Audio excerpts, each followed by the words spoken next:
3 de octubre, Lutero, Occam, Meister Eckhart y Yoder. Vamos a repasar brevemente lo que ya hemos empezado a ver de Occam, el padre del nominalismo, y que plantea y encabeza el conflicto entre el idealismo y el realismo, y es una revolución en todos los planos: político, ideológico, cultural, filosófico, teológico. Y ya habíamos dicho que nuestro realismo es el nominalismo medieval, y lo que nosotros, los medievales, llamaban idealismo, eso, lo que nosotros llamamos idealismo era el realismo medieval. Y Occam critica ese realismo místico medieval. Esta cuestión de la crítica a la mística es fundamental porque para él la mística encarna esa universalidad como si fuese algo real. El núcleo de la crítica occamista es la no realidad del universal. Ese es el punto central. Y decir eso es decir que cuando yo pienso en el universal, no pienso en una idealidad que es la realidad, sino pienso que algo que es mental es real. Es la confusión de lo mental con lo real. Y no hay ninguna realidad de la universalidad. La arboreidad no existe. Existe este árbol, ese árbol. No existe el universal árbol. Y cuando yo digo que existe solo en la mente, quiere decir que no tiene realidad alguna, es algo que se significa, pero no es una realidad. Y los nominalistas dicen que lo único que existen son los individuales, lo individual real, es lo real. Y parten afirmando también que lo único que existen no son solo las cosas individuales, sino que eso conlleva no aumentar la cantidad de principios explicativos de la realidad. Si yo hablo de los arquetipos en Platón, tengo tantos universales como individualidades. Y de ahí viene la famosa expresión en inglés, la Occam's Razor, la navaja de Occam, que no hay que multiplicar los entes sin necesidad. Es una crítica que ya un poco más veladamente le empezaba a hacer Aristóteles a Platón, pero esta es mucho más radical. Los universales son significados por la mente, es mi mente la que significa el universal, y no hay que establecer un cielo de ideas como lo hizo Platón. Y eso deriva en actitudes ante la vida, y el nominalismo resulta triunfante. A ver, fíjate si abre. ¿Está abriendo? ¿Quién es?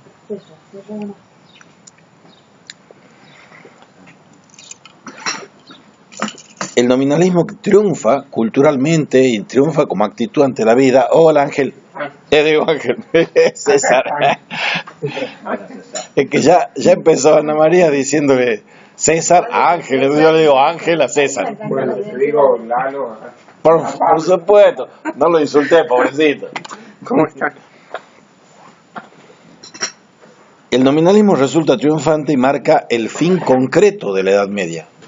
Es la finalización, el ocaso, y se acabó la Edad Media como estructuración mental, cosmovisional, como visión del hombre, como visión de la teología, de la política y de todo. Y los universales son idénticos a actos de conocimiento. Por eso, dentro de las variadas revoluciones de Occam, es una revolución en la lógica. La lógica o la logística contemporánea son hijos tardíos de este nominalismo. Y hay universales que son naturales y universales que son convencionales, dice él. Y esos universales convencionales son las palabras.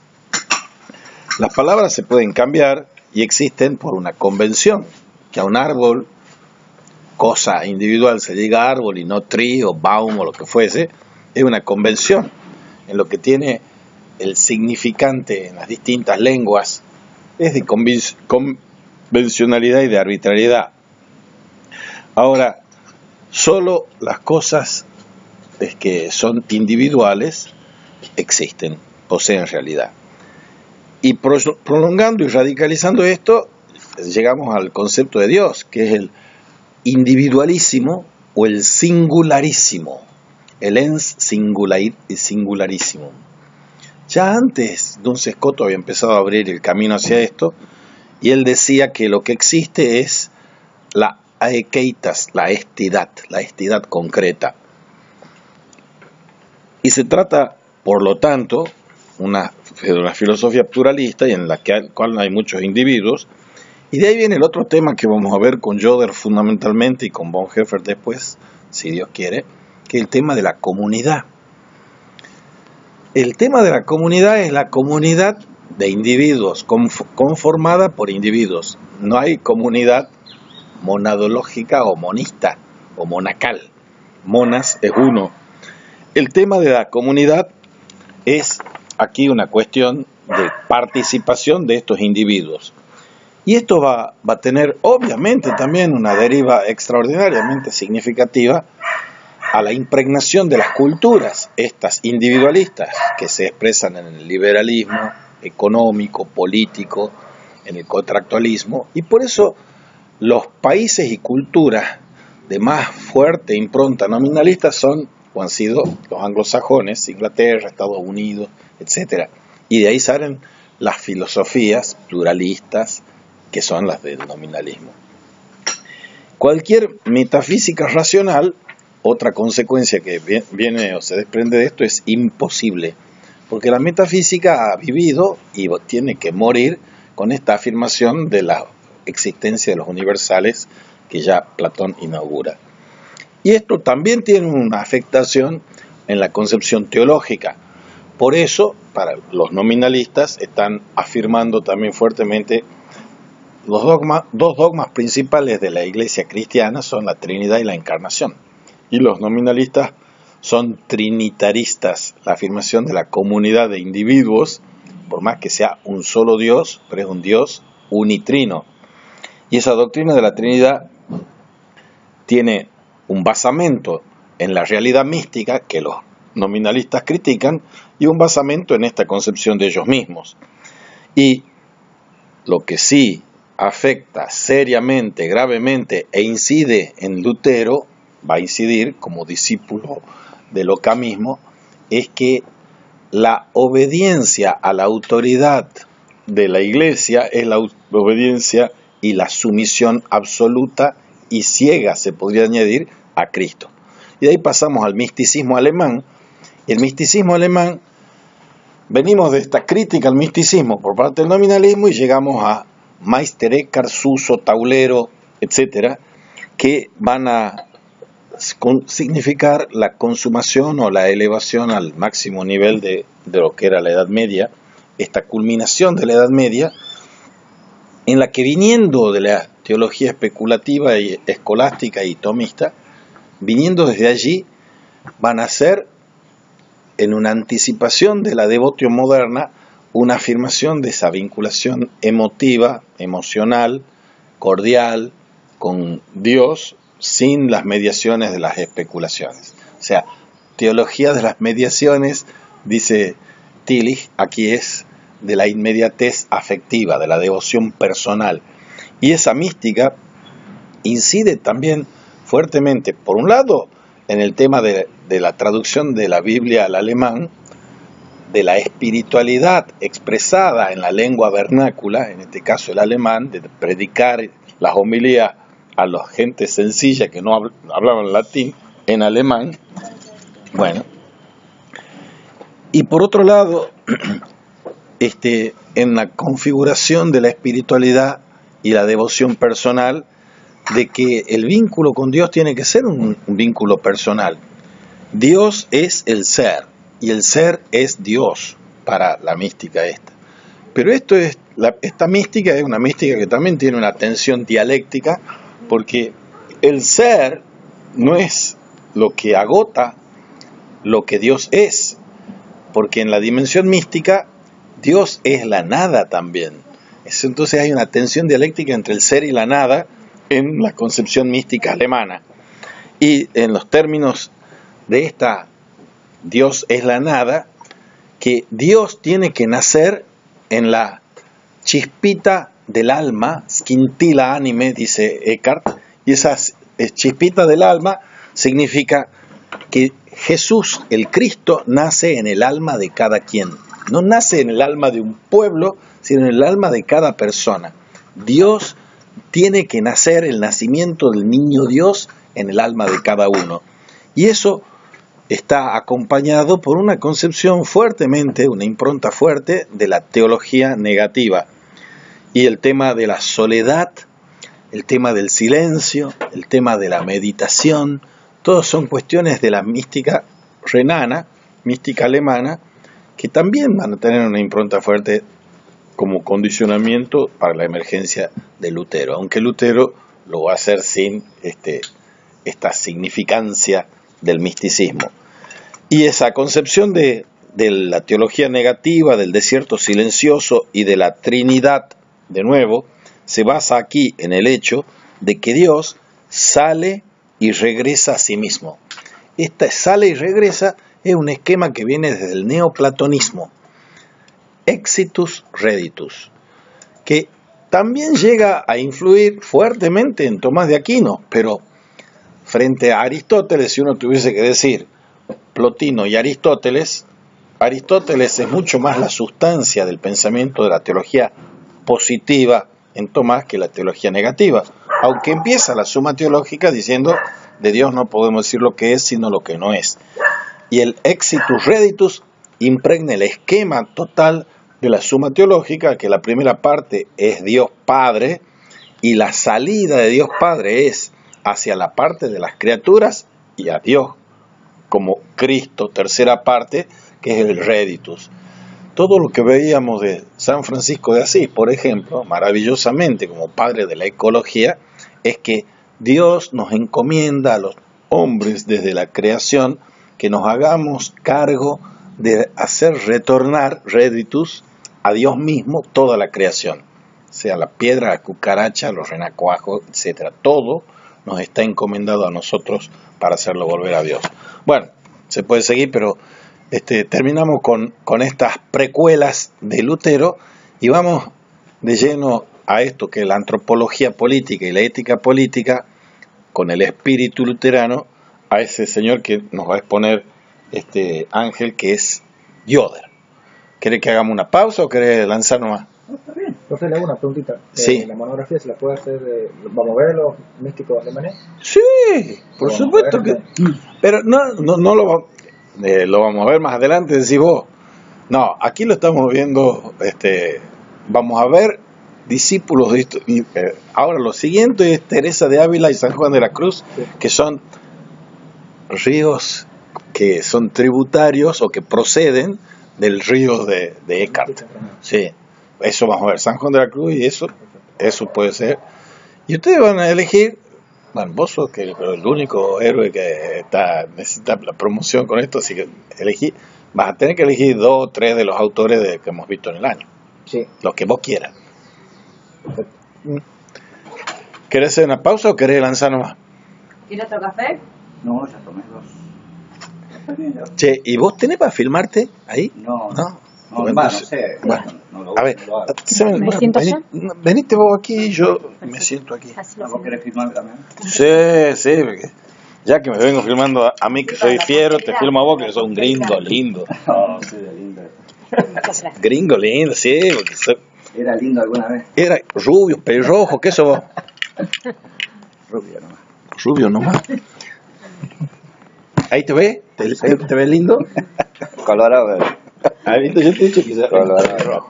¿Cómo se llama el que vamos a ver ahora? Joder. De ascendencia rusa, ¿no? Joder con Y, Joder. De ascendencia rusa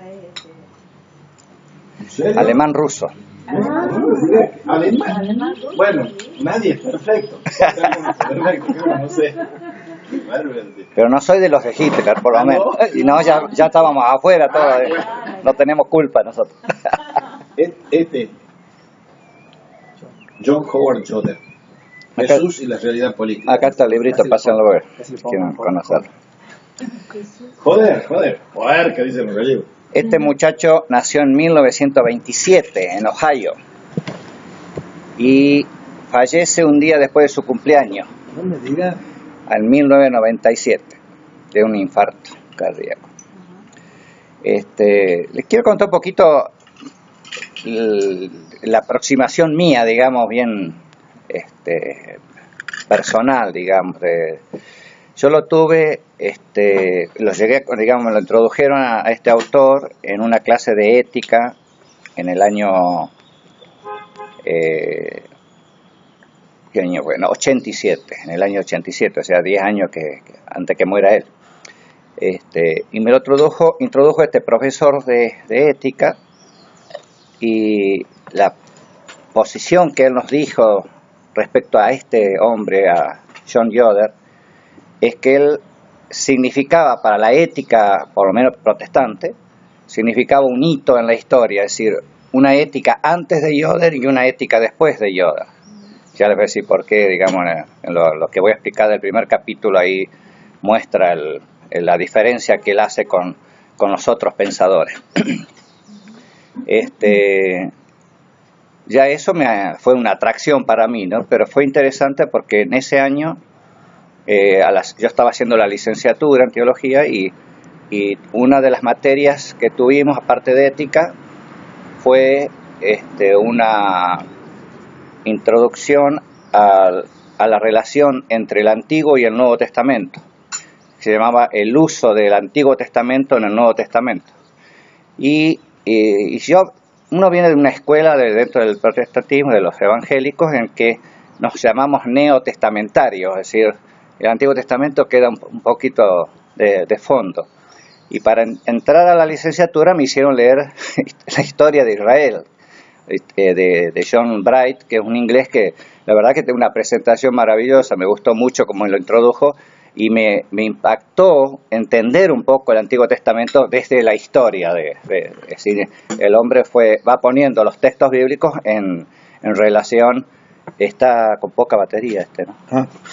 En relación a la historia, ¿no? A todo el desarrollo, y me ayudaba mucho a comprender. Entonces, cuando tengo esta materia de la relación del Antiguo con el Nuevo, me cae la ficha de lo importante que había sido entender, para poder entender el Nuevo Testamento, haber entendido el Antiguo primero.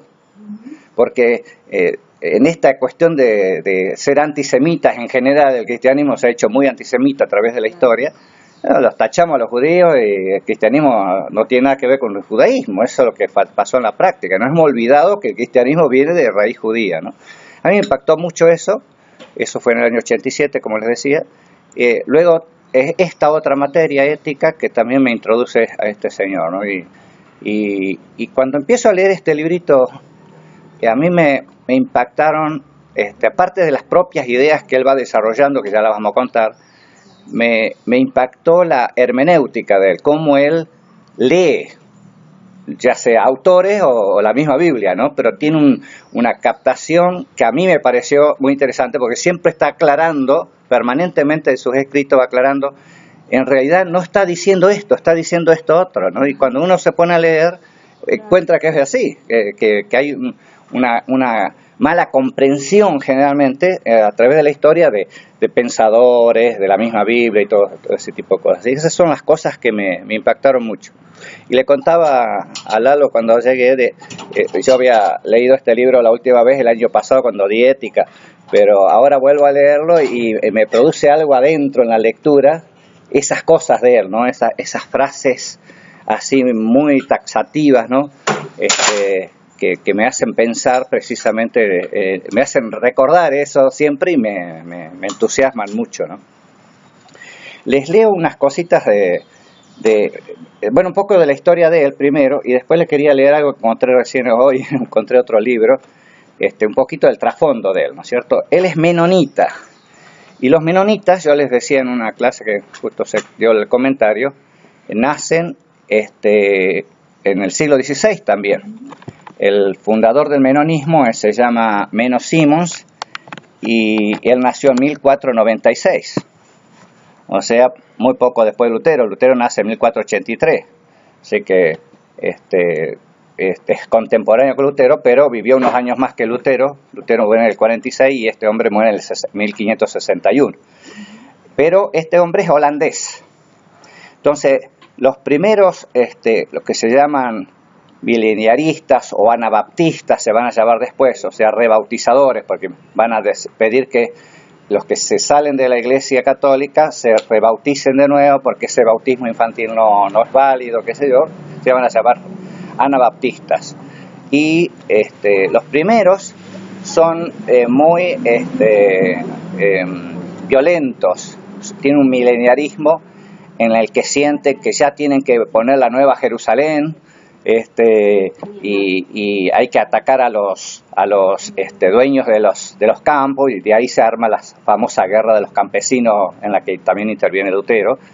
O sea que es contemporáneo totalmente a Lutero este movimiento. Pero van a calmarse después algunos, sí, van a ir tomando algunas ideas de estos amilenaristas que salen de Suiza, de Zwinglio, ¿no? Uno de los reformadores, no con las mismas ideas de Zwinglio, pero con algunas de las ideas de él, pero un poco más radicales, porque para ellos Zwinglio quería quedar bien con los representantes de los distintos cantones, digamos, los gobernantes, y ellos no, querían ser más radicales con las cuestiones bíblicas, ¿no? Como la iban entendiendo. Entonces, al principio, como digo, tienen ese sentido de violencia, ¿no?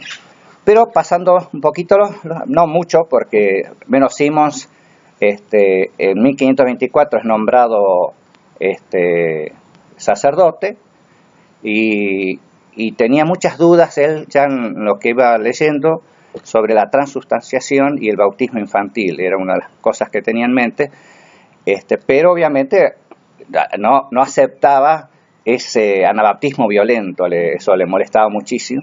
Pero después, cuando empezó a encontrar otros anabaptistas diferentes, él se convierte a los anabaptistas en 1536, o sea, 12 años después de haber sido nombrado sacerdote. Carlos ¿Sacerdote de quién? De la Iglesia Católica. No, pero no era monje, ¿no? Sino clero secular. No, sí, debe ser secular, sí. No lo dice él. Carlos V ofreció una recompensa de 100 monedas de oro por la cabeza de este hombre cuando se entera que se hace anabaptista, ¿no? Pero este movimiento, como le digo, va a dar todo un movimiento muy pacifista. Ellos la característica fundamental del menonita, es el pacifismo. A tal punto que después van a trasladarse a Estados Unidos años más adelante, justamente con toda esa esperanza de poder cumplir sus ideales y cosas por el estilo, ¿no? Entonces por ahí la gente los va a confundir con los Amish o con los cuáqueros, que son los tres movimientos más parecidos en estas cuestiones de no mezclarse con el mundo que tenían en aquella época. Y algunos siguen, los Amish siguen igual, los cuáqueros la verdad que no sé cómo están hoy, pero los menonitas, algunos sí siguen en el campo. Acá nosotros tenemos en Metán nomás un grupito de menonitas que trabaja en el campo, con el queso ese que te traje la otra vez, sí. De ahí, pero no tienen un contacto con la gente de los pueblos y esas cosas, son muy cerrados. En cambio, otros sí, y uno de esos es Yoder. Yoder es uno de los que salió de todo ese gueto, a tal punto que él termina enseñando sus últimos años en la Universidad de Notre Dame, que es católica, profesor de teología en la Universidad de Notre Dame. No, en Indiana. Indiana. Así que es donde muere. Él muere ahí en el escritorio, muere en su oficina. Les doy unas ideas básicas de los menonitas, básicas, no vinculación con el Estado, que yo le he mencionado otra vez, por eso se han llamado posteriormente, se les va a llamar iglesias libres, libres del vínculo con el Estado, aceptación del sufrimiento como característica de tomar la cruz, eso va a ser muy fuerte en ellos, el bautismo de adultos, que significaba responsabilidad, compromiso y entrega, una comunidad visible de testimonio al mundo, que es lo que un poco marca Lalo recién, y una vocación misionera. Esos son los 5 puntos más sobresalientes de ello, obviamente, sin entrar en la tema. ¿Cómo es la vida doctrinal de piedad, las celebraciones eucarísticas y eso? Y para mí son exactamente igual que el resto de los evangélicos. ¿Sí? Sí. La vida de oración, la oración comunitaria. Exactamente. Lectura de los salmos. Posiblemente lo que tengan al estar, si son la gente de campo, más tiempo para eso, obviamente, que los de la ciudad. Que los de la ciudad a uno ya se le va complicando la vida. ¿Y en proporción cuántos son del campo y cuántos son ciudadanos? No, yo diría la mayoría, sí, son del campo, sí. Y hay alrededor de 2 millones en todo el mundo, eso estaba viendo. ¿Y en la Argentina? En la Argentina son menos, son pocos porque hace poco han empezado a venir. Sí, yo esto de metano hace unos años, sé que hay en La Pampa otros. Ajá. Los que ha habido de hace más años atrás son en Paraguay. Ajá. La verdad que sí hace bastante, pero acá la verdad que los he escuchado poco. A pesar que hay algunos menonitas, conozco un profesor, que no fue profesor mío directo, pero era un psiquiatra dedicado, estaba en Buenos Aires hace muchos años, porque yo era alumno, así que se ve que algún grupito menonita había por algún lado, pero yo la verdad que lo desconocí. Sí. Bueno, les cuento un poquito más de Yoder. Yoder nunca, dice, abandonó su origen histórico, de los menonitas, pero sí va a insistir en una relectura histórica, teológica de su tradición, basándose en el avivamiento anabaptista del siglo XVI y abriendo la brecha a lo que él mismo denominó neo-anabaptista, es decir, él se va a hacer como un nuevo anabaptista con otras características. Él se consideró afortunado por haber crecido en una de las comunidades menonitas más liberales y aculturadas, o sea, educadas de Estados Unidos, de Ohio, que se llama la iglesia menonita de Oak Grove. O sea que ya es una iglesia, se ve con un poquito de apertura, cosa que no es característica, digo, en general son muy conservadores, especialmente con algunas ideas. Él ya de base va a saber alemán por la familia que es de origen alemana e inglés porque vive en Estados Unidos, pero aparte va a aprender francés y español. Él es enviado a Francia en la Segunda Guerra Mundial para colaborar con los menonitas que habían, o familias que habían sido afectadas en Francia, y allí va a estudiar luego en Basilea, en la universidad que estuvo Karl Jasper, Karl Barth, Oscar Cullmann, entre otros, los más nombrados, digamos, ¿no? Y él fue alumno de Karl Barth, estuvo en las conferencias de Karl Barth. ¿Y de Cullmann no? Y de Cullmann posiblemente tuvo vínculo, pero no dice que se haya sido alumno, pero posiblemente sí, pero estuvo ahí. Cullmann, yo tengo 2 libros muy buenos, uno es Jesús y los revolucionarios de su tiempo sí. Y la noción del Estado y del Antiguo Testamento. Era uno que estaba en esta línea. Sí, sí. Él anduvo por todos lados dando conferencias en Latinoamérica, Asia, Europa Occidental, como también en Sudáfrica, Polonia, Austria, y como le decía, los 4 idiomas que manejaba bien le ayudó a hacer esto más fácil. ¿Y del hebreo y del griego? Obviamente, sí. Él empezó enseñando griego en la universidad. Claro. Primero enseñó en la Universidad Metodista ahí en mismo Indiana, y luego se pasó a la Universidad Católica. Y teología contemporánea fueron los dos temas importantes. No mencionan la ética en lo que yo fui viendo, pero sí mencionan de que este libro sí es de ética, eso sí mencionan, pero como una cosa rara de que él se metió en la incursión esta. Pero el profesor nos dijo que era un eticista, así que no sé, no tengo la información, digamos, por la investigación de dónde salió esto. Les quería mencionar algo de lo que dijeron, justo de lo que estaba leyendo hoy, de algunos que lo conocieron, que fueron alumnos de él. Dice uno de ellos, aunque he aprendido mucho de todos mis profesores y de innumerables libros que he leído desde aquellos años, probablemente ningún otro como Yoder influyó tanto en mi forma de leer la Biblia y discurrir teológicamente. Este es un autor español que dice eso, de menonita también.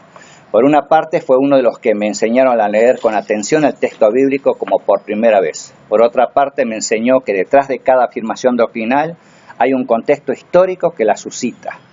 Y por último aprendí de él que muchas de las preguntas que orientan el debate teológico son una distracción y nos apartan de lo que importa si lo que nos proponemos es sencillamente seguir a Jesús. Así, ese es un punto que él siempre va a ir viendo en lo que va charlando, de demostrar que a veces, incluso él cita a un autor en una parte del libro, diciendo, este autor dice que la Biblia nos trae preguntas teológicas que sacamos de la Biblia, dice, y respecto al tema del poder, estaba hablando en ese contexto, y dice, en cambio el poder es un tema que nosotros le metemos a la Biblia. Y él dice, es justamente al revés, dice, la Biblia no nos propone tantos temas teológicos, pero sí habla mucho del poder. Por ejemplo, esas son las frasecitas de él, fuertes de él, ¿no? Dice, interesante que él ve eso, el teólogo por ahí se metió que su teología es la que está en la Biblia, y en realidad la Biblia no habla de esa manera de la teología, pero sí habla de algunos temas que los teólogos han considerado que no eran temas bíblicos, ¿no? Y él, justamente el tema fuerte de él va a ser, en 3 capítulos de este libro va a tocar el tema del poder, porque es un tema que para él está metido en la Biblia de tapa a tapa, ¿no? Otro que lo conoce a él y lo defiende muchísimo, que él está en una universidad en Durham, en Carolina del Norte, ya le voy a decir el nombre, más abajo lo tengo, él también me comentaba uno de los alumnos de este hombre, ahí en Carolina del Norte, que él lo admiraba a Yoder, ¿no? Tenía mucha admiración. Y él dice algunas cosas muy interesantes que me quería comentarles. Dice, Yoder representa esa forma de cristianismo conocida como anabaptista o menonita, y sin embargo se negó a que el grueso de la corriente lo tachara de excepción, aunque esa excepción fuera alabada. Al contrario, procuró nada menos que ayudar al cristianismo católico, porque como le digo, trabajó en la Universidad Católica por muchos años, a redescubrirse a sí mismo en el agua que fluye por el ala izquierda de la Reforma.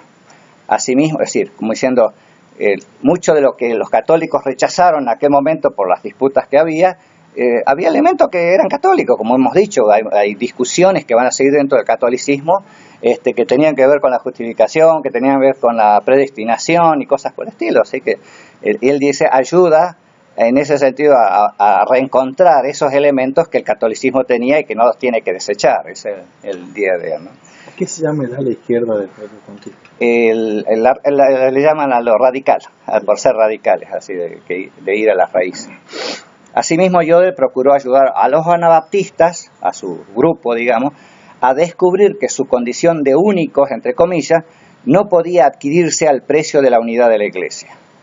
Su redescubrimiento de lo que podríamos llamar la gran tradición no es importante solamente para los menonitas, entonces, sino también para los cristianos católicos, por cuanto a la forma como Yoder recupera esa tradición cristiana puede ayudar a todos los cristianos a ver esa tradición con ojos nuevos. O sea, hay uno de los libros que él editó, simplemente son recopilaciones de la Reforma, se llama Textos Escogidos de la Reforma, que justamente tiene esa intención de ir recuperando cosas de sumo valor para la tradición cristiana en general, y que sirve para cualquier grupo cristiano que empiece a reencontrar las raíces en la tradición, ¿no? Eso es interesante de algo que no es muy típico de los protestantes, ni menos de los evangélicos. No sé si yo he hecho la distinción. En protestantes yo considero las iglesias reformadas de la Reforma, que son los luteranos, los anglicanos y los que salen del calvinismo, que son la iglesia reformada. Son los 3 grupos protestantes importantes. Después van a surgir otros movimientos, inclusive este menonita, a pesar de que sale de Zwinglio allí, tiene otro enfoque totalmente, que no es el reformado. El reformado va a seguir en relación con el Estado. La iglesia anglicana ni hablar, directamente, los alemanes lo mismo. Y el calvinismo también, porque el calvinismo propone una teocracia, o sea que quiere gobernar desde el gobierno, hacer que la iglesia gobierne, o sea que tienen ese vínculo. En cambio, los grupos llamados evangélicos, que son de más adelante, son del siglo XVII en adelante, excepto los menonitas, van a tener ese otro criterio, que la iglesia debe estar separada del Estado. En ese sentido, por eso aclaro siempre que digo protestantes o menonitas o evangélicos, pero lo hago en el sentido histórico, ¿no es cierto? Aunque hoy nos llamemos en general protestantes.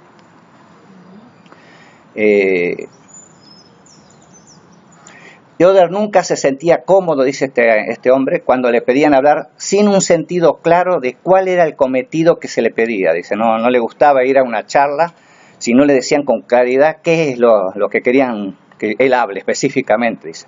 Casi siempre empezó sus clases magistrales y conferencias nombrando lo que él entendía era su encargo. O sea, él decía, yo voy a hablar de esto, así específicamente, no muy claramente, porque para él era fundamental eso, porque estaba acostumbrado a justamente en la investigación a ver todos esos malentendidos que había de cosas que no se comprendían bien, ¿no? Procedía así porque desconfiaba del pensamiento en abstracto, dice. Uno de los motivos de gran parte de su obra que haya permanecido sin publicar, este librito están la mayoría de las obras que no han sido publicadas de él, todo esto son obras de él, escritos para revistas y cosas, algunas sí han sido publicadas en revistas, pero otras no, dice, procedía, dice, suponía que lo que había dicho en este lugar o momento ya no sería útil para otro en otros lugares en un momento, dice, no tenía sentido escribir, que se escriba por escrito porque iba a ser mal entendido porque él estaba dicho para un contexto en particular, ¿no?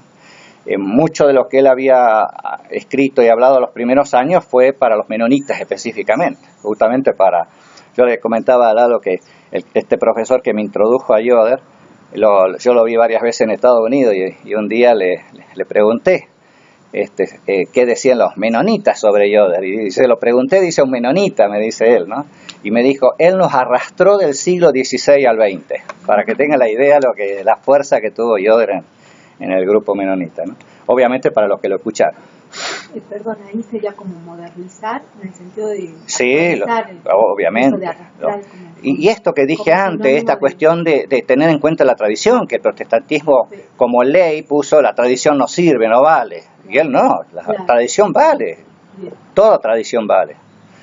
Así que en ese sentido, y además de toda su comprensión de la Biblia, mucho más afinada, es decir, como todo religioso tenemos ya la impronta en nuestro cassette, digamos, en la cabeza, bueno, esto es así, punto.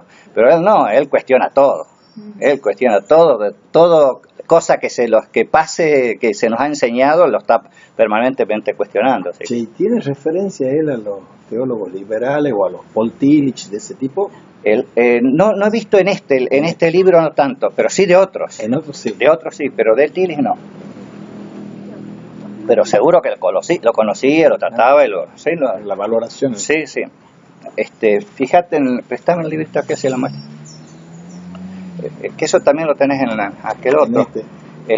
Acá atrás. Atrás está el índice de los autores. De los autores, si no me propio. Ah, no, en esta edición no está. Pero sí está en esa. En esa sí, porque esta es la primera edición del libro en inglés. Sí, pero no hay ninguna noción a Tillich. Acá tenés índice de nombres propios y conceptos. Sí, no, pero no está Tillich en el... No, Tillich no está. No, en este libro no lo menciona. Porque quizá no menciona Tillich mucho de la zona. Claro. Pero está Bonrat, por ejemplo. Ah, sí. El Nuevo Testamento. Sí. Del Antiguo. Del Antiguo Testamento, sí. Sí, va a tener Bullman, ¿ves? Va a tener Bullman, Buber.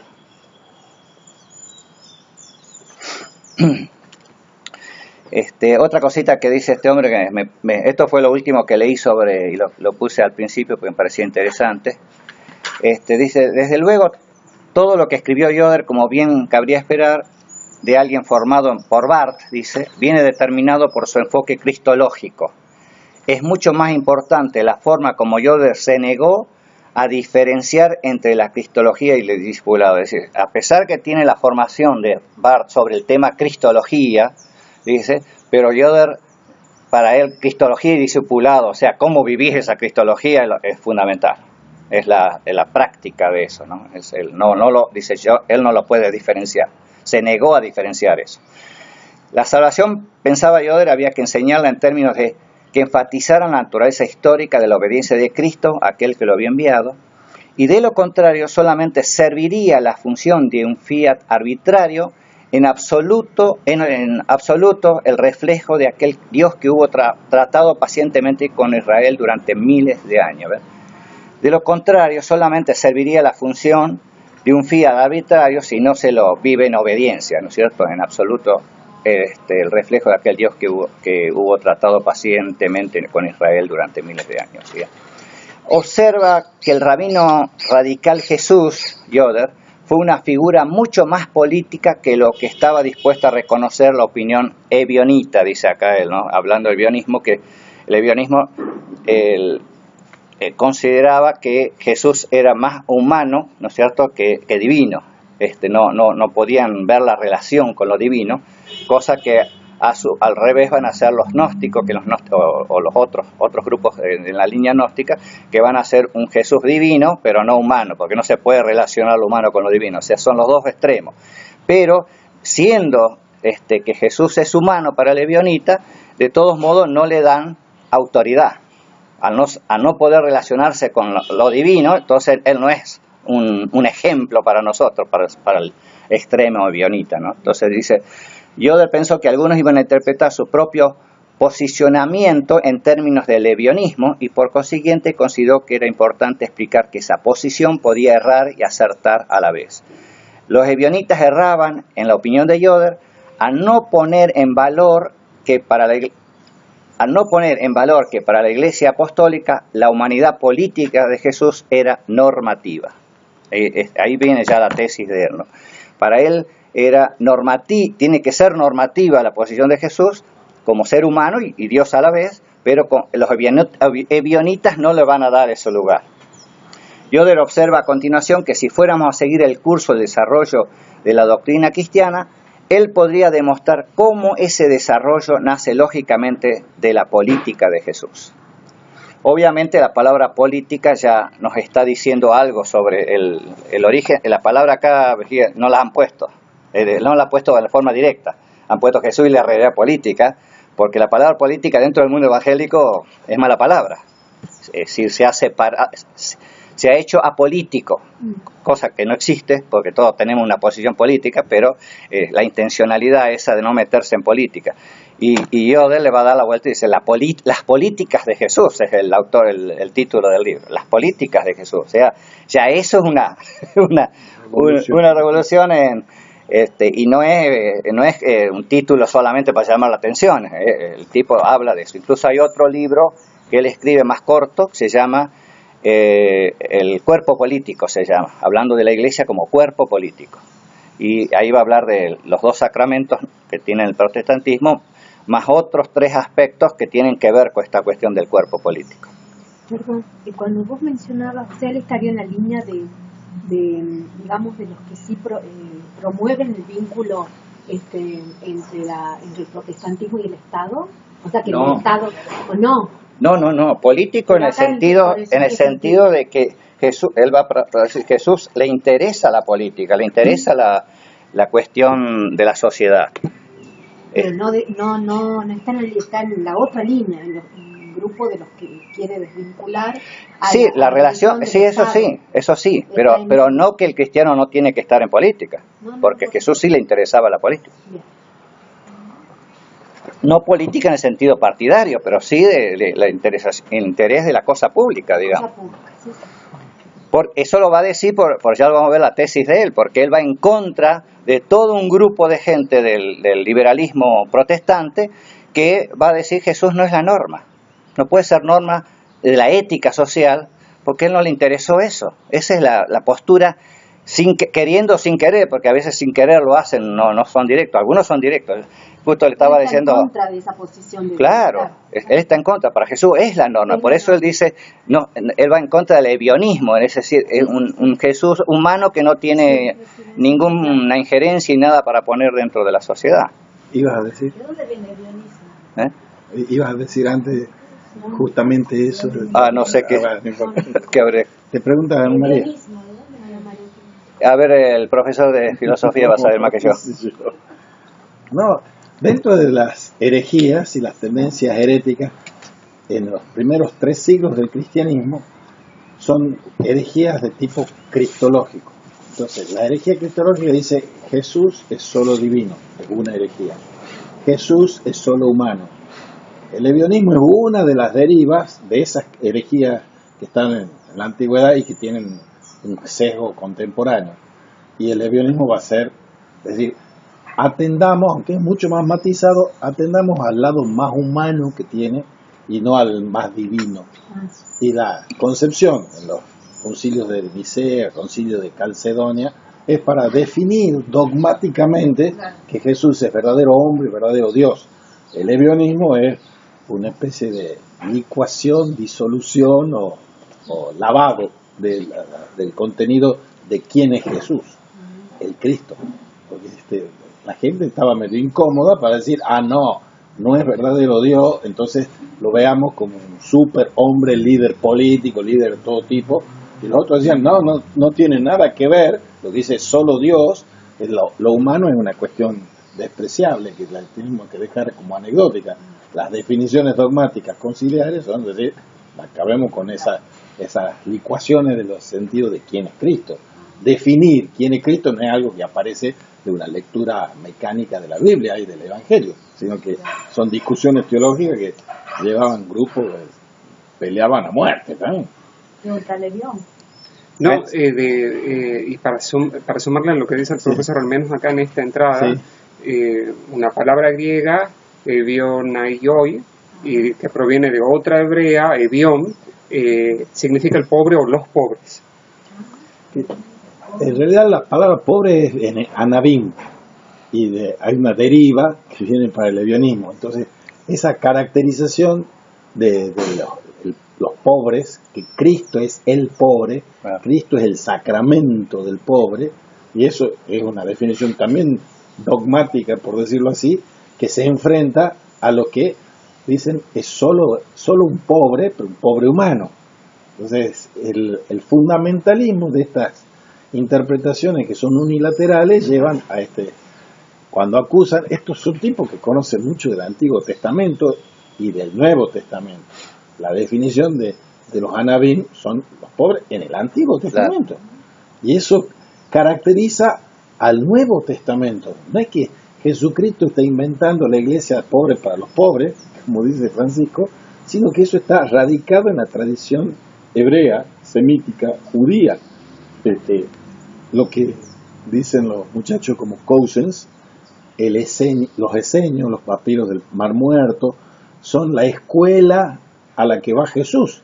Entonces Jesús no está inventando algo. Por eso mucho tiempo se lo ha considerado al cristianismo como una secta del judaísmo. El judaísmo tenía muchas manifestaciones. Una de estas es esa de los pobreríos licuando la parte divina y otra sin licuarla. Entonces la acusación de Evionita que hace... Y la razón por la cual se relaciona con esto de los pobres, porque en general, en general, todos los movimientos heréticos, que se llaman heréticos, van en contra del status quo. Y el status quo es los que tienen el poder. Entonces ellos obviamente automáticamente van a estar del otro lado. Además de la herejía específica, ellos van a estar apoyando la cuestión de los pobres, qué sé yo. Así que en general estos movimientos van así, por eso con Wycliffe van a salir los lolardos que están con los pobres, con los busistas los mismos. Es decir, en todos estos movimientos van a siempre a estar en contra del estatus, ¿no? Es el característico de eso, más allá de lo que digan en las creencias. Otra cosita que dice este autor antes de entrar al libro mismo, dice: Yoder nos ayuda a ver que los cristianos adoptan los credos por el tipo de vida que deben vivir si es que van a ser discípulos fieles de Jesús. Es decir, dice, el credo no es para afirmar creencia en sí mismo, sino para mostrar en eso que se afirma cómo van a vivir. El énfasis está en el vivir, dice él, ¿no?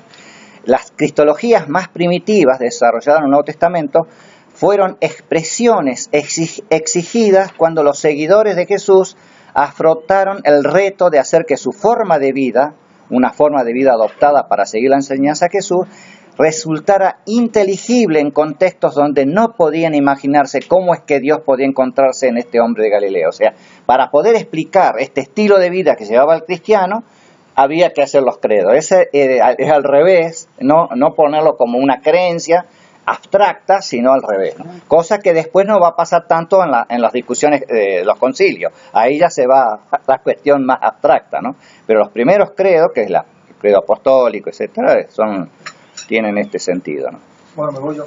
Muy bien, Pablito. Bueno, Ya, ¿el sábado? Sí, a partir de la semana que viene ya voy a estar un poco más libre en el camino. Bueno. Ya le dije a mis alumnos que a las 7 me ponen a Pero muy bien, va a ser Bueno. la rama guionista de aquí. Chao. Pablo.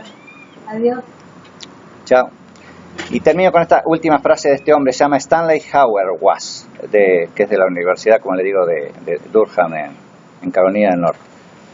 Dice, cuando Nicea y Calcedonia, es decir, los concilios, se vuelven pensamiento para dirigir la atención a sí mismo en lugar de aquel que hizo necesarias las afirmaciones de los credos, entonces la Iglesia se arriesga a separar lo que es inseparable, a saber, creencia y discipulado. Dice. O sea, él dice, ya cuando los concilios van a dirigir su atención a sí mismos en lugar que a Jesús, entonces ahí se empieza a separar la creencia del discipulado, o sea, de la práctica. No solo se nos instruye a creer en Jesús, sino también a seguirle. Y es un error pensar que la creencia pueda ser inteligible aparte de la vida vivida fielmente. O sea, un dogma, una expresión en dogma, no se puede entender si no está vivido. Si no se lo puede vivir, no sirve para él, ¿no? Es por eso que en Jesús y la realidad política, Yoder alega que la manera de entender a Jesús que nace de su exégesis de Lucas es más radicalmente nicena y calcedónica que otra. No propone una manera más moderna de entender a Jesús, sino que exige que lo que la Iglesia siempre ha dicho acerca de Jesús como palabra del Padre, como Dios verdadero y hombre verdadero, se tome con más seriedad que nunca, como factor relevante que es para nuestros problemas sociales. Es decir, él considera que en esos concilios, especialmente los dos primeros, estos de Nicena y de Calcedonia, ahí todavía hay elementos que hay que retomar y entenderlos en el trasfondo bíblico. Ahora vamos entonces al libro en sí mismo.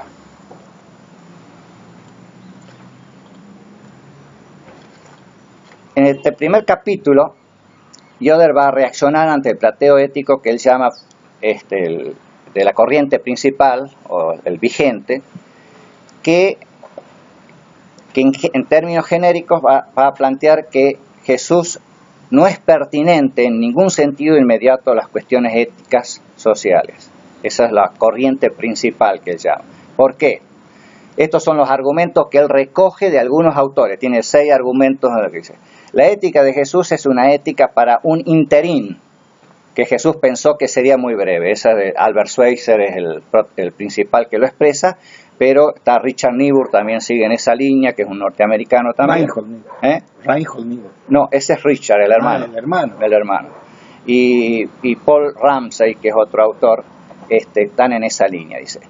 Entonces, la forma que en distintos términos lo van a ir diciendo estos autores, lo resumen en una frase, dice, el rechazo de la violencia, por ejemplo, de la autodefensa que Jesús hace, ¿no? El rechazo de la acumulación de riquezas en previsión del futuro, así como falta de asidero terrenal del profeta del reino, no son actitudes permanentes hacia los valores sociales, ni pueden generalizarse, sino que solo cobran sentido si se da por sentado que esos valores están llegando a un fin inminente. O sea, que estos autores entienden que si Jesús propuso esas cosas, es a corto plazo, que fue un poco lo que se ha interpretado que Pablo tenía, que Pablo creyó al principio de que la segunda venida de Cristo iba a venir ya, era inminente.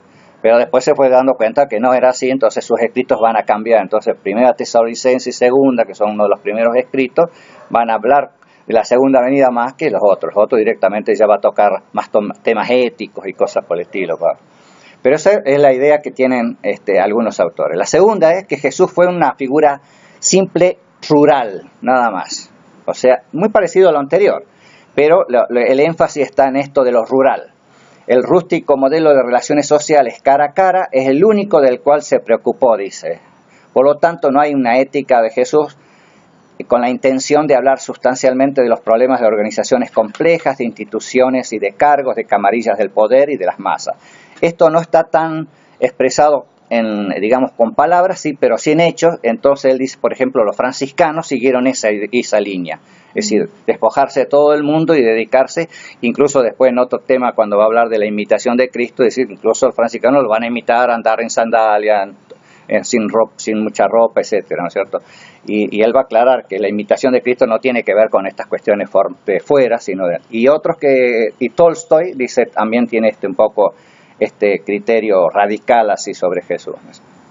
Otros... Perdón, o sea, él disuelve la idea de que él está en contra de Jesús como una figura rural. Que eso no lo limita, lo que va a decir él, que esas cosas que dicen esto, no limitan que Jesús tenga una ética social.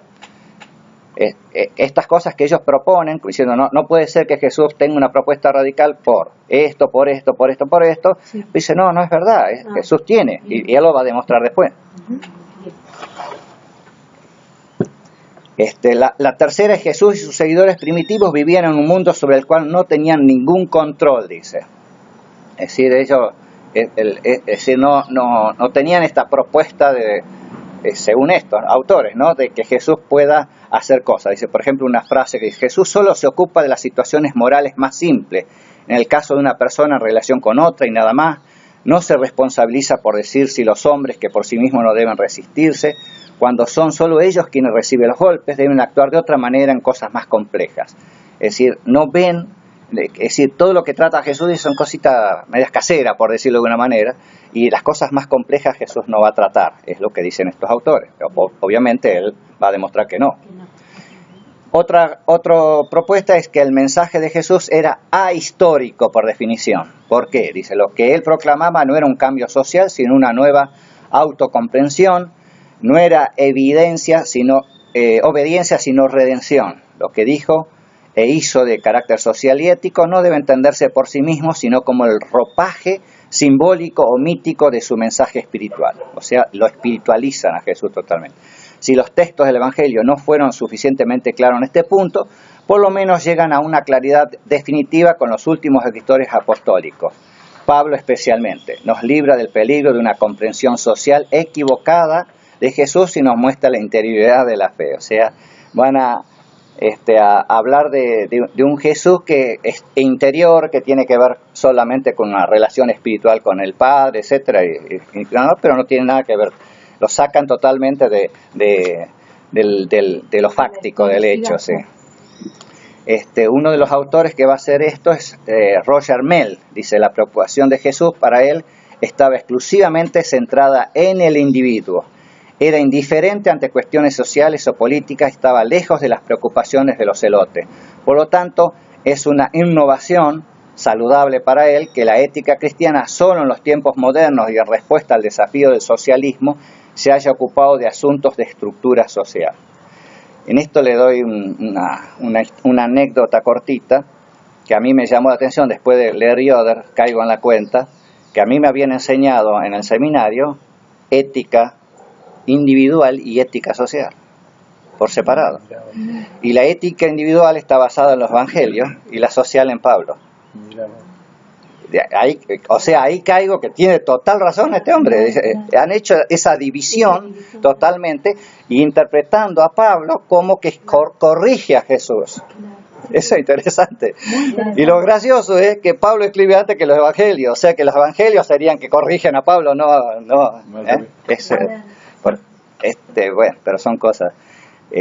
Y la otra es ese hecho de dividir en ética individual y social. Para mí no existe, es ética social, porque todo es una...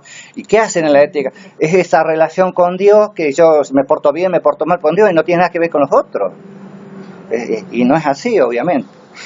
Jesús era la otra, ya estamos, faltan dos nomás, era un monoteísta radical, dice otros autores, entre esos está Richard Niebuhr otra vez.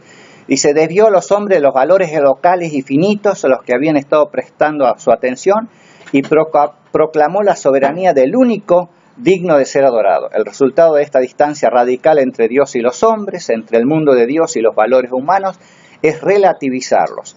La voluntad de Dios no puede ser identificada con ninguna respuesta ética ni ningún valor humano en particular, porque todos estos son finitos, dice. O sea, se va a lo ultramundano y va a decir, no, eso no se puede ajustar a ninguna de las éticas humanas. O sea, todos estos argumentos están en los autores estos y lo peor que uno no los ve. Es decir, el común de la gente no capta de que se sacado a Jesús como normativo del cristianismo. Eso es impresionante en estos autores, obviamente, ¿no? Y sí, el común de la gente lo que va a tener es lo que él llama una comprensión, se me fue la palabra, a ver, ¿cómo es la palabrita? Se me fue. Ingenua de cómo vivir Jesús. Cómo uno lo vive a Jesús en lo diario. Ingenuamente lo hacemos, pero no tenemos un criterio social, de una ética social de Jesús enseñada en la Iglesia en general. Pueden estar ahora después del Concilio Vaticano II, pueden estar en los escritos otra vez, pero los escritos, ¿quién los lee? Claro. Los estudiosos. Pero no está en lo cotidiano. Y eso creo que es parte de lo que intentó hacer la teología de la liberación. Acercar, es decir, con otros criterios, pero acercar esa ética al pueblo y estar metida en medio del pueblo, ¿no?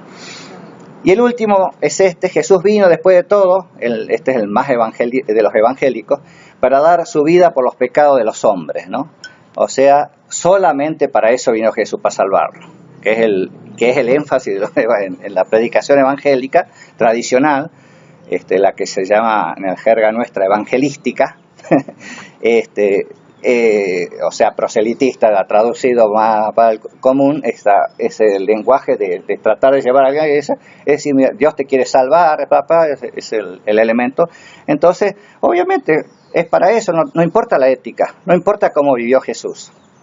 Y hay un autor que sería lindo a veces escucharlo, un autor anglicano, lo hice escuchar en la casa de, cuando teníamos las reuniones ahí en lo de Raúl, que él dice que nos hemos perdido. Nosotros arrancamos con un credo que dice cómo nació Jesús y cómo murió, pero no dice cómo vivió, a qué vino. Es decir, lo único que hacemos, bueno, sí, vino, hizo curaciones, qué sé yo, dijo algunas parábolas, pero tiene una intencionalidad de su ministerio, y él rescata en esa conferencia. ¿Cómo se llama el autor anglicano? Soy malo para la memoria, ya lo voy a buscar. Bueno. Antes de irme te lo digo, lo tengo en la computadora, así que se me va de la memoria los nombres.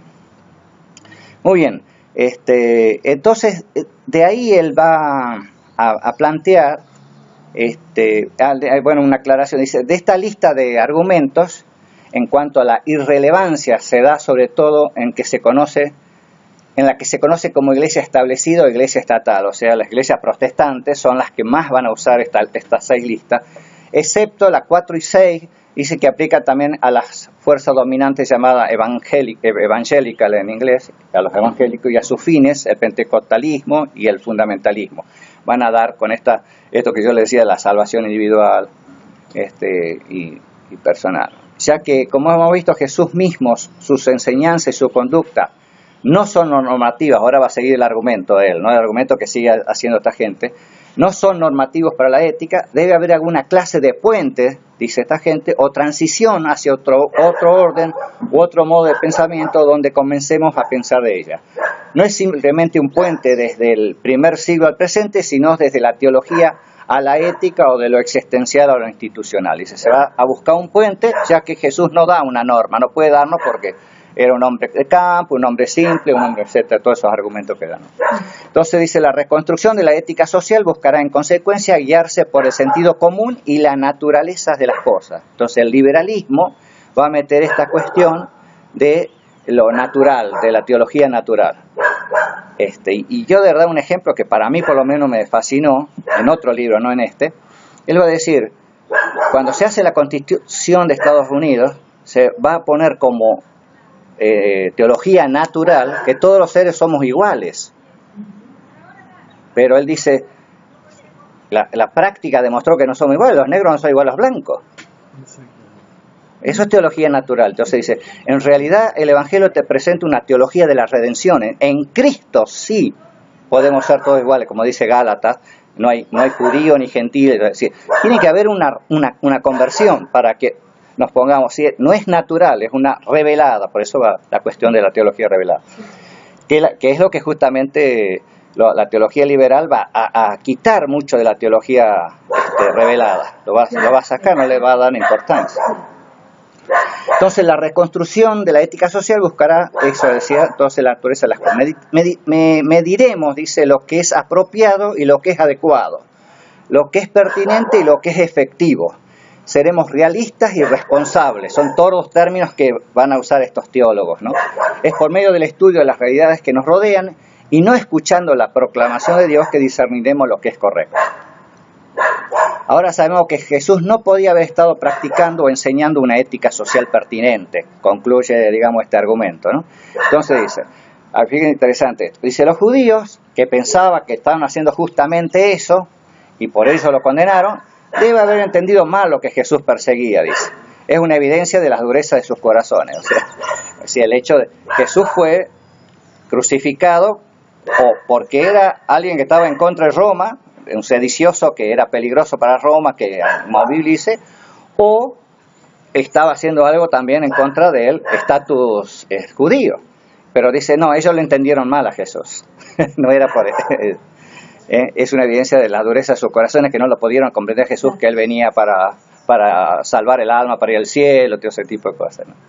También Mateo, que organizó e interpretó las enseñanzas de Jesús para presentarlas como una simple suerte de catecismo ético, tampoco entendió a Jesús. O sea, el Sermón del Monte, muchos de estos teólogos van a relativizarlo, inclusive el mundo evangélico va a decir, esto no es para vivir acá, esto es para cuando la eternidad nos está preparando, o para demostrar que son imposibles de cumplir.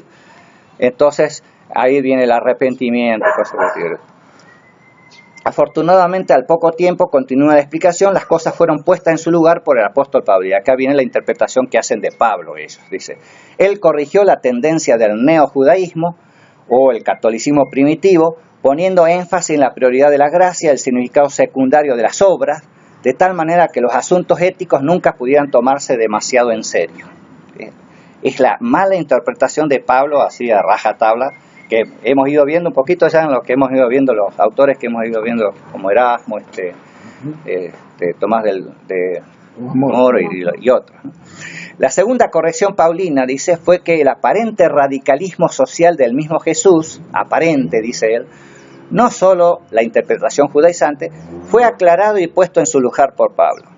El respeto por las instituciones de la sociedad, incluyéndolas, increíble, ha tomado como que Pablo dejó todas las cosas siguen como estaban, que el falta de respeto a la mujer, la aceptación de la esclavitud, todo ese tipo de cosas lo han tomado como que Pablo lo mantuvo, cosa que no es así. Él justamente en el libro va a tratar de eso. El respeto por la institución de la sociedad, incluyendo la subordinación de la mujer y la práctica de la esclavitud, la aceptación de la legitimidad divinamente sancionada del gobierno romano, o sea, Romanos 13, que va a decir tenemos que aceptar al Estado, una interpretación incorrecta también de eso, el uso de los conceptos estoicos de una ética conforme a la naturaleza, que también es errado, fueron algunos de los ajustes de Pablo. Dice, eso hizo Pablo y se ajustó todo eso, ¿no? Sí. No. De este modo la Iglesia estuvo preparada para construir una ética a la cual ni la persona, ni el carácter, ni la carrera de Jesús hacían alguna contribución especial o significativa. Dicho con estas palabras o no, obviamente está una síntesis que hace yo de esto, pero es el sentido.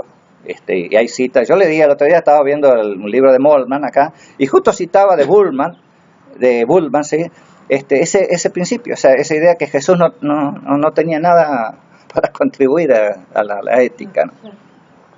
Entonces las preguntas que se hace, las observaciones que hace Yoder en este planteo es, ¿en qué ha quedado entonces el concepto de revelación? ¿Existe o no la ética social cristiana? Dice él, ¿no? ¿Qué sucede con el significado de la encarnación si Jesús no es un hombre normativo? O sea, que Dios se haya encarnado, si no es normativo Jesús, ¿para qué sirve? Si es un hombre pero no es normativo, ¿no es esta la antigua herejía bionista, lo que decía antes, ¿no? El otro autor? Si de algún modo tiene autoridad, pero no en lo que hace a su humanidad, ¿no se trata de un nuevo agnosticismo?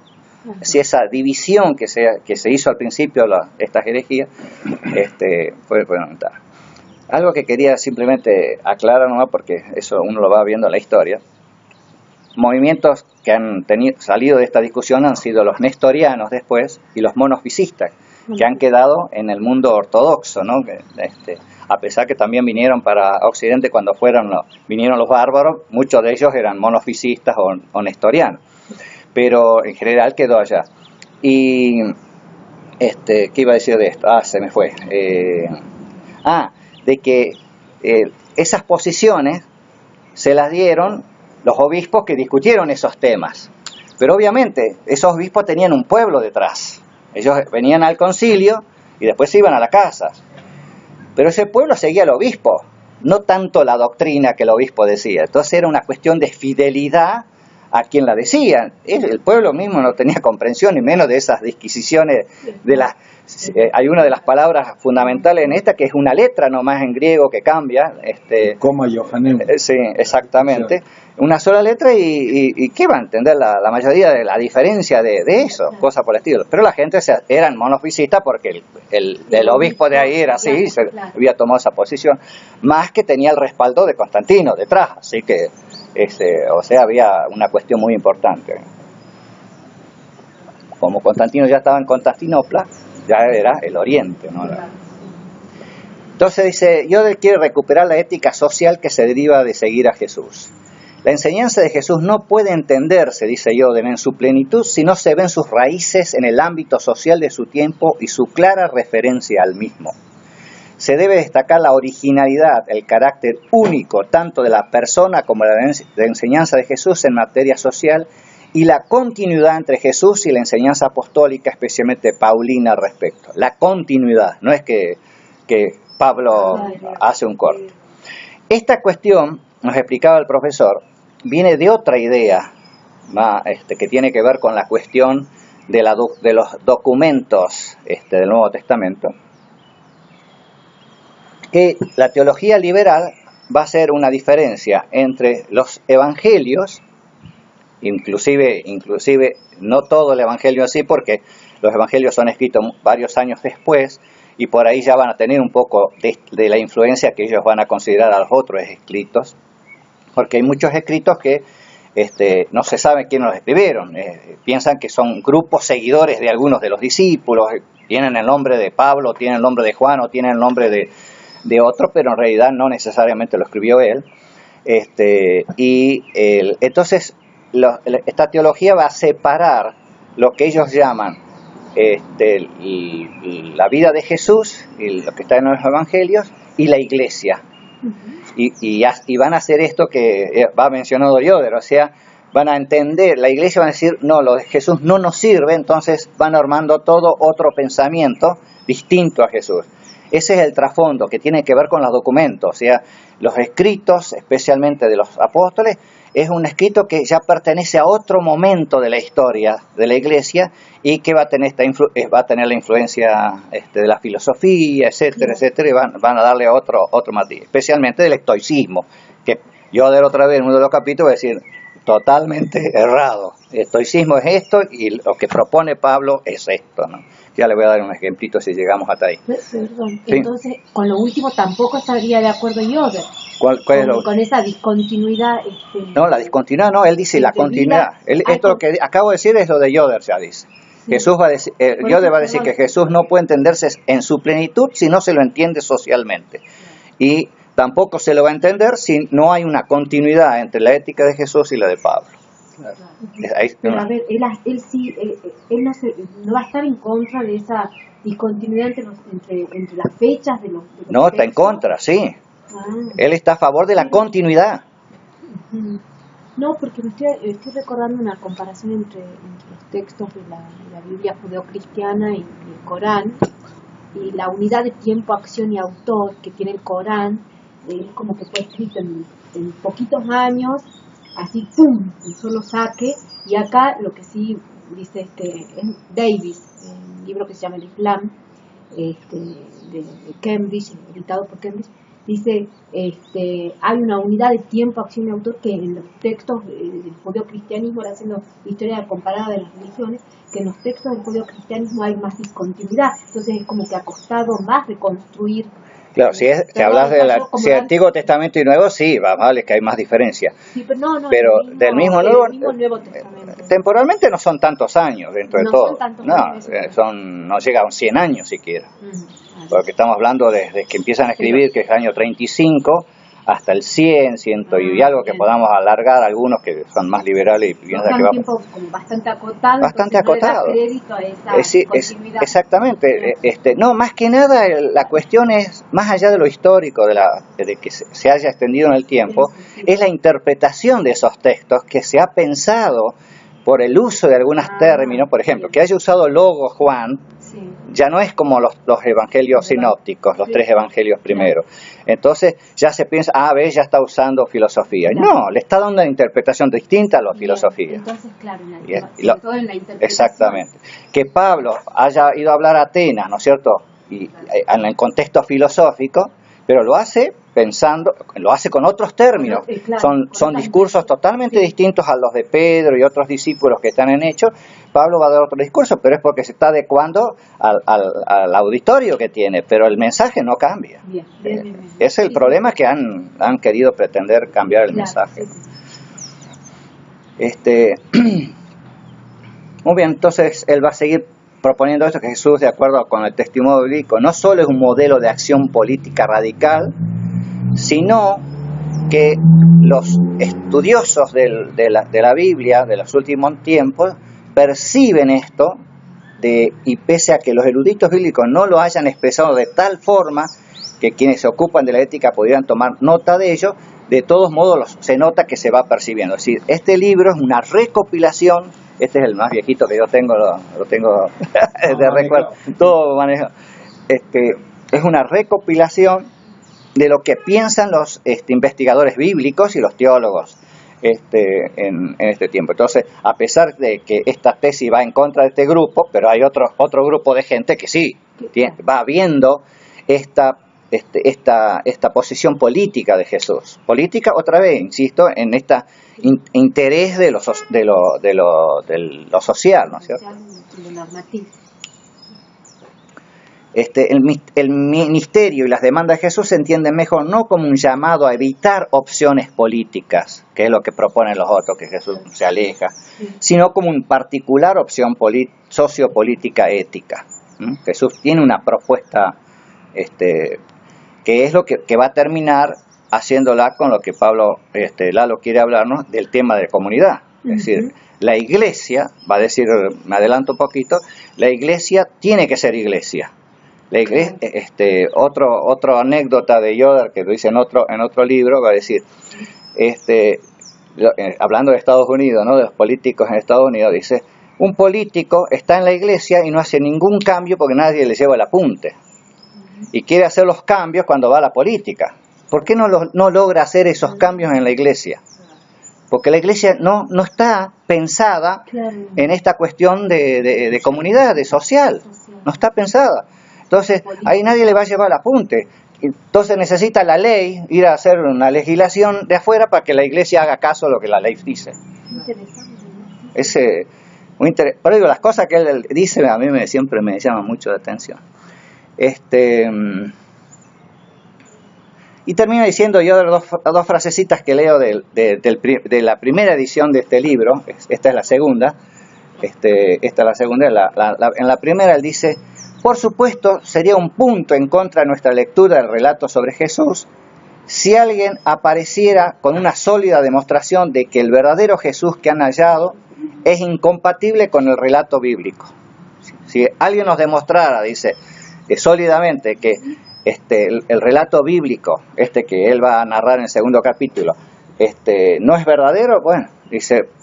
Pero, dice, hasta ahora, cuanto más escépticos son los críticos que andan dando vueltas por detrás de los documentos, o sea, que no son muy creyentes, muy cristianos, simplemente son investigadores, estudiosos, en busca del hecho sólido, es menos probable que sus afirmaciones traigan por resultado reforzar la figura dogmática tradicional de Jesús apolítico. Y tanto más probable sea la confirmación de la credibilidad de aquellos elementos de la figura de del Jesús que hemos presentado. O sea, las investigaciones, por más que sean liberales y lo que sean, no van hacia un Jesús apolítico. Al contrario, cada vez van descubriendo más elementos de que lo hacen realmente comprometido con la cuestión social. Y al final, en el 94, cuando hace este otro libro, él dice: sigue existiendo una profunda diversidad entre los eruditos en cuanto a los detalles pero cada vez menos dicen que Jesús fue apolítico. Eso lo va a decir 22 años después. Perdón, hay 22 años entre una edición y la otra. Exactamente. Entonces en esta edición Es aumentada. es aumentada, le pone unos epílogos a cada capítulo, en algunos más interesantes que otros, en los que va comentando cartas que le escribieron y autores que van agregándose algunos autores. Eso. Interesante. En el segundo capítulo, lo voy a decir muy rápido ya porque se nos va haciendo el tiempo, el segundo capítulo lo que va a hacer es estudiar el Evangelio de Lucas. ¿Por qué? Le digo, porque justamente los estudiosos liberales van a decir que Lucas es el que va a intentar siempre decir que a Jesús no le interesaba la cuestión política. Y él por eso utiliza, entonces dice, si yo encuentro elementos de que sí está metido en lo que él dice, tiene cuestión política, entonces, exactamente. Entonces, él arranca desde ¿cómo se llama? Se me fue el nombre ahora, vuelvo para acá para leerlo, porque yo me olvido las palabras a veces.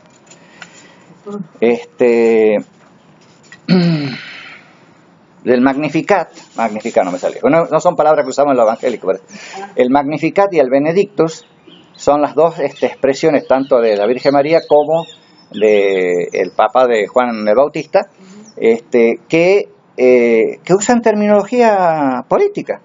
Dice, fíjense, hizo proezas con su brazo, esparció a los soberbios en el pensamiento de sus corazones, quitó de los tronos a los poderosos y exaltó a los humildes. ¿Qué lectura espiritualista le podés dar a eso? La perspectiva política de San Lucas. Ahí está. Los investigadores descubren los bienes para el hombre, los poderosos los reparten, los ricos los usan, los pobres y los oprimidos deciden si vivir tiene un sentido, si el hombre es un ser feliz, si la vida puede ser aún amor y proyecto. Es justo la interpretación inversa de lo que lo desnaturalizan a Lucas y lo hacen apolítico. Y el benedictino va a decir salvación de nuestros enemigos, Benedictus, perdón, salvación de nuestros enemigos de la mano de todos los que nos aborrecieron, que nos habían de conceder, que librados de nuestros enemigos sin temor les serviríamos. Está hablando de política, de arranca el Evangelio hablando, y ahí va a seguir analizando toda la cuestión, hasta inclusive el tema de la muerte, que es ahí donde Yoder se va a diferenciar bastante de los evangélicos comúnmente, porque el evangélico se ha quedado con una cruz que tiene que ver con la redención solamente, pero dice, Jesús históricamente no enfrentó la redención en primer lugar, la cruz en primer lugar como redención, la enfrentó porque está enfrentándose a los poderes, tanto al poder judío como al romano.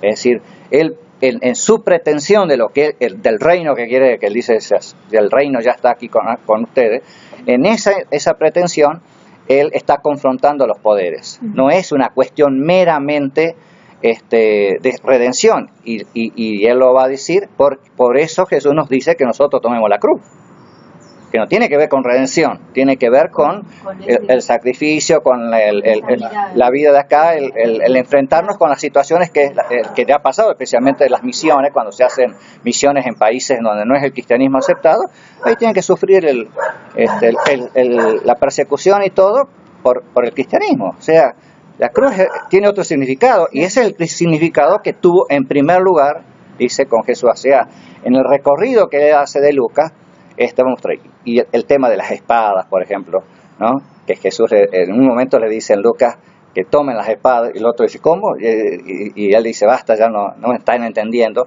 Después la espada, cuando Pedro saca y le corta a Malco, y cosas por el estilo, o cuando él dice, si yo quisiera llamaría a un ejército de ángeles para que venga. O sea, hay montones de elementos de que tiene que ver con el poder, pero lo fundamental es que el poder que Jesús va a hacer no es el poder que nosotros usamos como humanos por la fuerza, digamos, ¿no? Es otro tipo de poder que en alguna medida Gandhi lo ha interpretado mejor que muchos cristianos.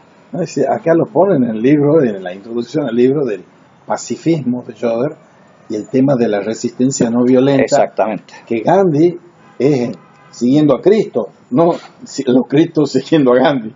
Y que eso es fundamental para el pensamiento de Yoder, también dice. En el capítulo 3 del libro, él va a tocar el tema No te apures porque el sábado podemos seguir. podemos seguir el sábado. Claro. Yo preocupado para terminar. No. Entonces no me preocupo. No, el sábado... Bueno, entonces, sigo con los apuntes. Entonces, yo estaba dejando... Sí, se le notaba apurado. Sí, porque tenía que pensar que no me iba a dar permiso para otra vez. Nosotros somos señores del tiempo. Un ejemplo que le mostraba el tema de qué hubiera significado, dice Yoder, si la opción pasa de mí esta copa, por ejemplo, hubiese sido contestada. Es decir, si el padre le decía, bueno, paso esta copa, o sea, la muerte, ¿no es cierto? Dice, fíjense las preguntas de Yoder, estas son las que a mí me enloquecen de él. ¿Cuál era la opción con la cual estaba luchando Jesús con eso? Cuando dice, pasa de mí esta copa. ¿De qué modo hubiese sido posible evitar el choque final y la muerte? Y ahí vienen las preguntas. ¿Escabullirse silenciosamente hacia Qumran hasta que la tormenta hubiese pasado? ¿Era una opción que él tenía? Pregunta. Segundo, haberse reconciliado con las autoridades retractándose era otra opción que Jesús tenía, que digamos, opción de él, no es que podría haber estado la tentación, pero el tema es que era algo que él hubiese querido tener. O debía haber renunciado al reinado e ingresar a la tarea de enseñar. Que es un poquito el planteo de la película esta que estaba prohibida, de La última tentación de Cristo, es que lo que hacen que él está en la cruz como que ya va, tiene hijos, familia, todo así, como que se va a enseñar nada más, a ser un maestro nada más.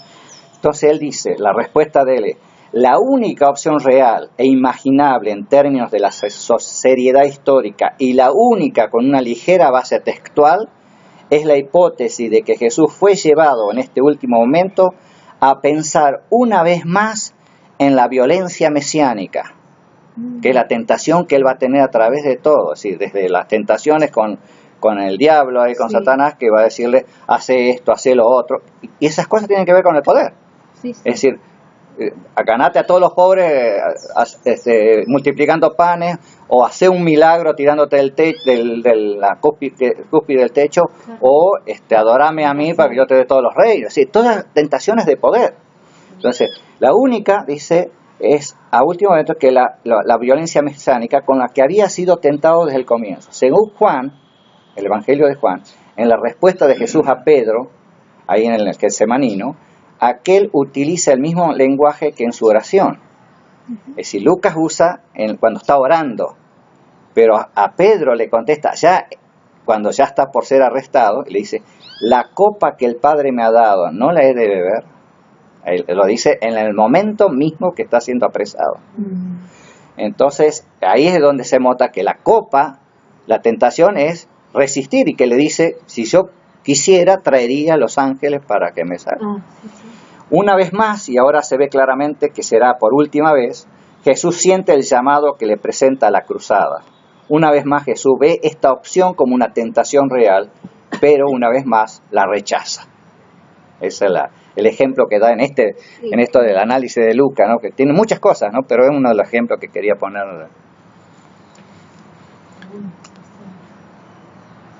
Él hace un análisis que me gustó mucho y que lamentablemente aquí justo lo tradujeron mal porque no lo entendieron.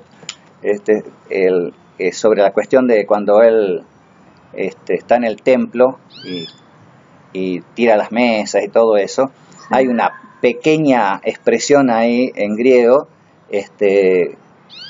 que es mal interpretada generalmente, ¿no? Es muy interesante eso, y él demuestra que las traducciones antiguas en general confunden como que Jesús fue violento con los animales, pero con los mercaderes también. Pero el texto en griego no da esa opción.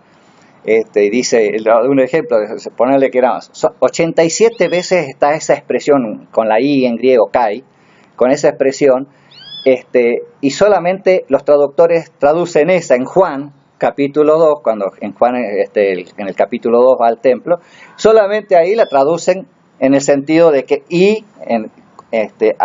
tomando los animales y también los mercaderes, como que Jesús fue violento con ambos.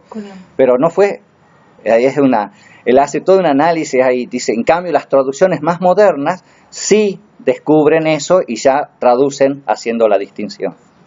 Eso es interesante. ¿En qué capítulo, Juan, cuándo? Juan capítulo 2 es el caso que Jesús va al templo, viste que en Juan lo hace más temprano después. Pero lo gracioso es que cuando lo traducen piensan que es en Lucas, porque como él viene hablando de Lucas, el traductor, él sí estaba como traductora, pero lamentablemente no tiene toda la culpa porque ella fue a corregir una traducción anterior.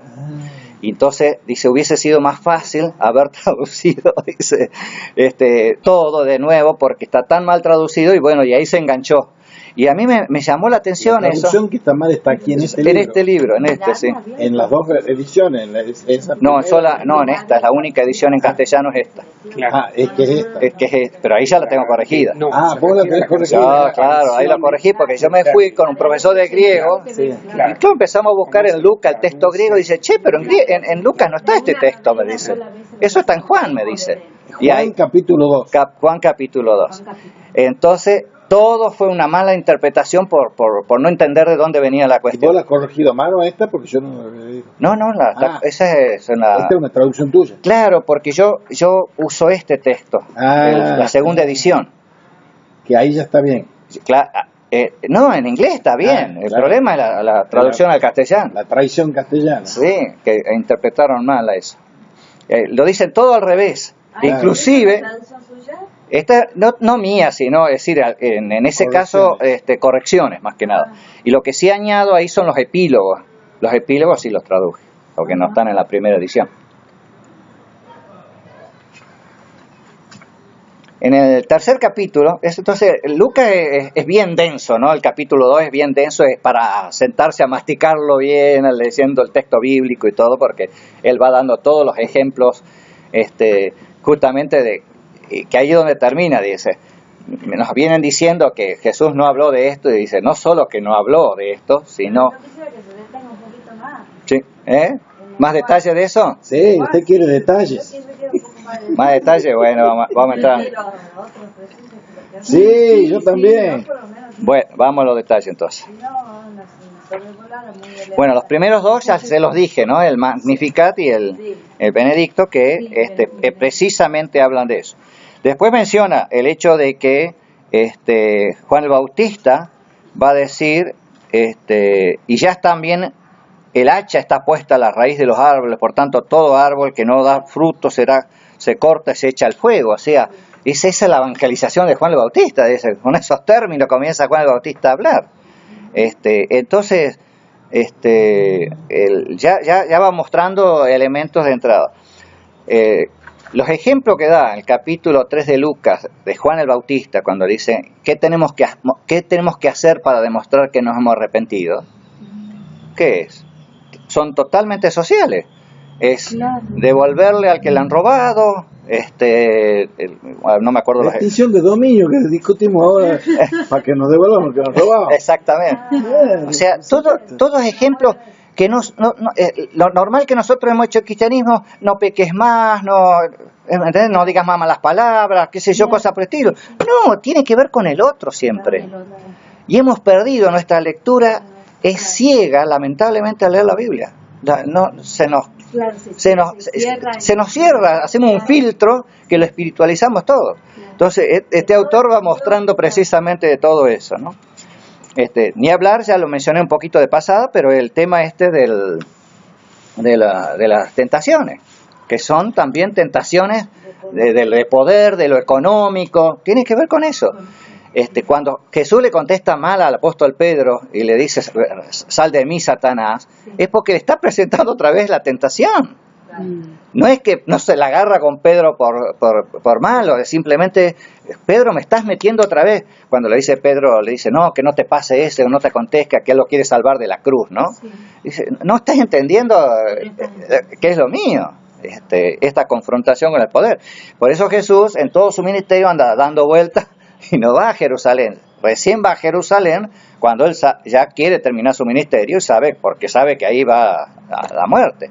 no queda otra, porque lo que él propone es un cambio radical. Sí. La inclusión de los excluidos de ese momento, que son todos los que no son religiosos, porque se llame prostituta, se llame publicano, se llame enfermo de lepra o lo que sea, pobre, huérfano, claro, viuda, entran todos en la exclusión, son excluidos nosotros. y basados en algo religioso, para peor, que eso lo presenta Juan Luis II, es magistral. Juan Luis II, un libraco así también, él trata en la primera parte el tema de la clave, se llama política. La clave para entender a Jesús es política. En cambio, la clave para entender a Pablo es antropológica, dice él, ¿no? Pero él hace la correlación, otra vez, de Pablo él lo va a estudiar en base a Romanos 8, el capítulo 1 al 8 de Romanos. Pero muy interesante, y él habla de las parábolas de Jesús, y dice, no me acuerdo si yo soy malo para la memoria, yo le digo siempre, 20 y pico de parábolas que hay, por lo menos 14 tienen que ver con la pelea que tienen él con los fariseos, escribas y sacerdotes. Otra vez con el poder. Todo una disputa, eso no lo dice Yoder, lo dice Juan Luis II, pero cabe perfecto para esto. ¿Qué otro ejemplito le puedo dar? Bueno, ni hablar de la plataforma de Jesús que se llama él, que es Lucas 4. Lucas 4, ¿se acuerda que él lee Isaías 61 en el templo, en la sinagoga, y se le viene al humo y lo quieren matar? ¿Cuándo? Cuando él da dos ejemplos del Antiguo Testamento que tienen que ver que Dios se acerca a una viuda que no es de Israel y se acerca y lo sana a un jefe del ejército del enemigo, de los peores enemigos que tenía Israel. Entonces, cuando uno lee Primera Reyes y Segunda Reyes, que son los dos lugares donde están las historias estas, están miradas desde una perspectiva nacionalista. Entonces, ¿qué termina? La conclusión es, dice, ellos han aceptado a Jehová nuestro Dios. Tanto, ¿cómo se llama? Se me fue el nombre del ejército. Naamán, o la viuda. La viuda acepta al profeta y Naamán directamente, incluso lleva un poco de tierra a Naamán para hacer un altar para Jehová en su pueblo, qué sé yo. Y entonces la conclusión es, ellos aceptaron al Dios de Israel. De una manera u otra aceptaron. Y Jesús le da vuelta a la taba. Le dice, no, el pasaje está diciendo que aceptó a dos gentiles y uno enemigo de ustedes. Claro, se le vinieron al humo y lo querían matar. Porque cuando lee Isaías, está leyendo esto del jubileo precisamente, de que todos van a ser, y ellos lo toman nacionalísticamente, o sea, para adentro, como diciendo, sí, ya va a venir, ya los romanos van a ser sacados, digamos, que toda la teoría que yo venía trayendo, y ya se nos va a dar todo lo que se nos quitó. Pero Jesús dice, no, está hablando de los gentiles. Claro. Él lo da vuelta a la cosa, y ahí se le viene al humo y lo quieren matar.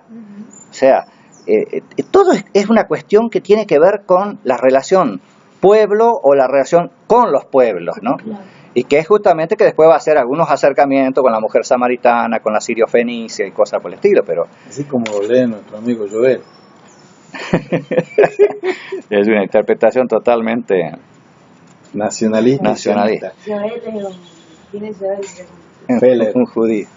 Raúl y Oscar Feller. Y Oscar Feller, que es el hermano mayor, tiene libros sobre los dos caminos, la única redención entre el judaísmo y el cristianismo. Sí, y son muy buenos tipos, pero son sionistas. Entonces todas las lecturas son igual de equivocadas que esto que acabo de decir Ángel.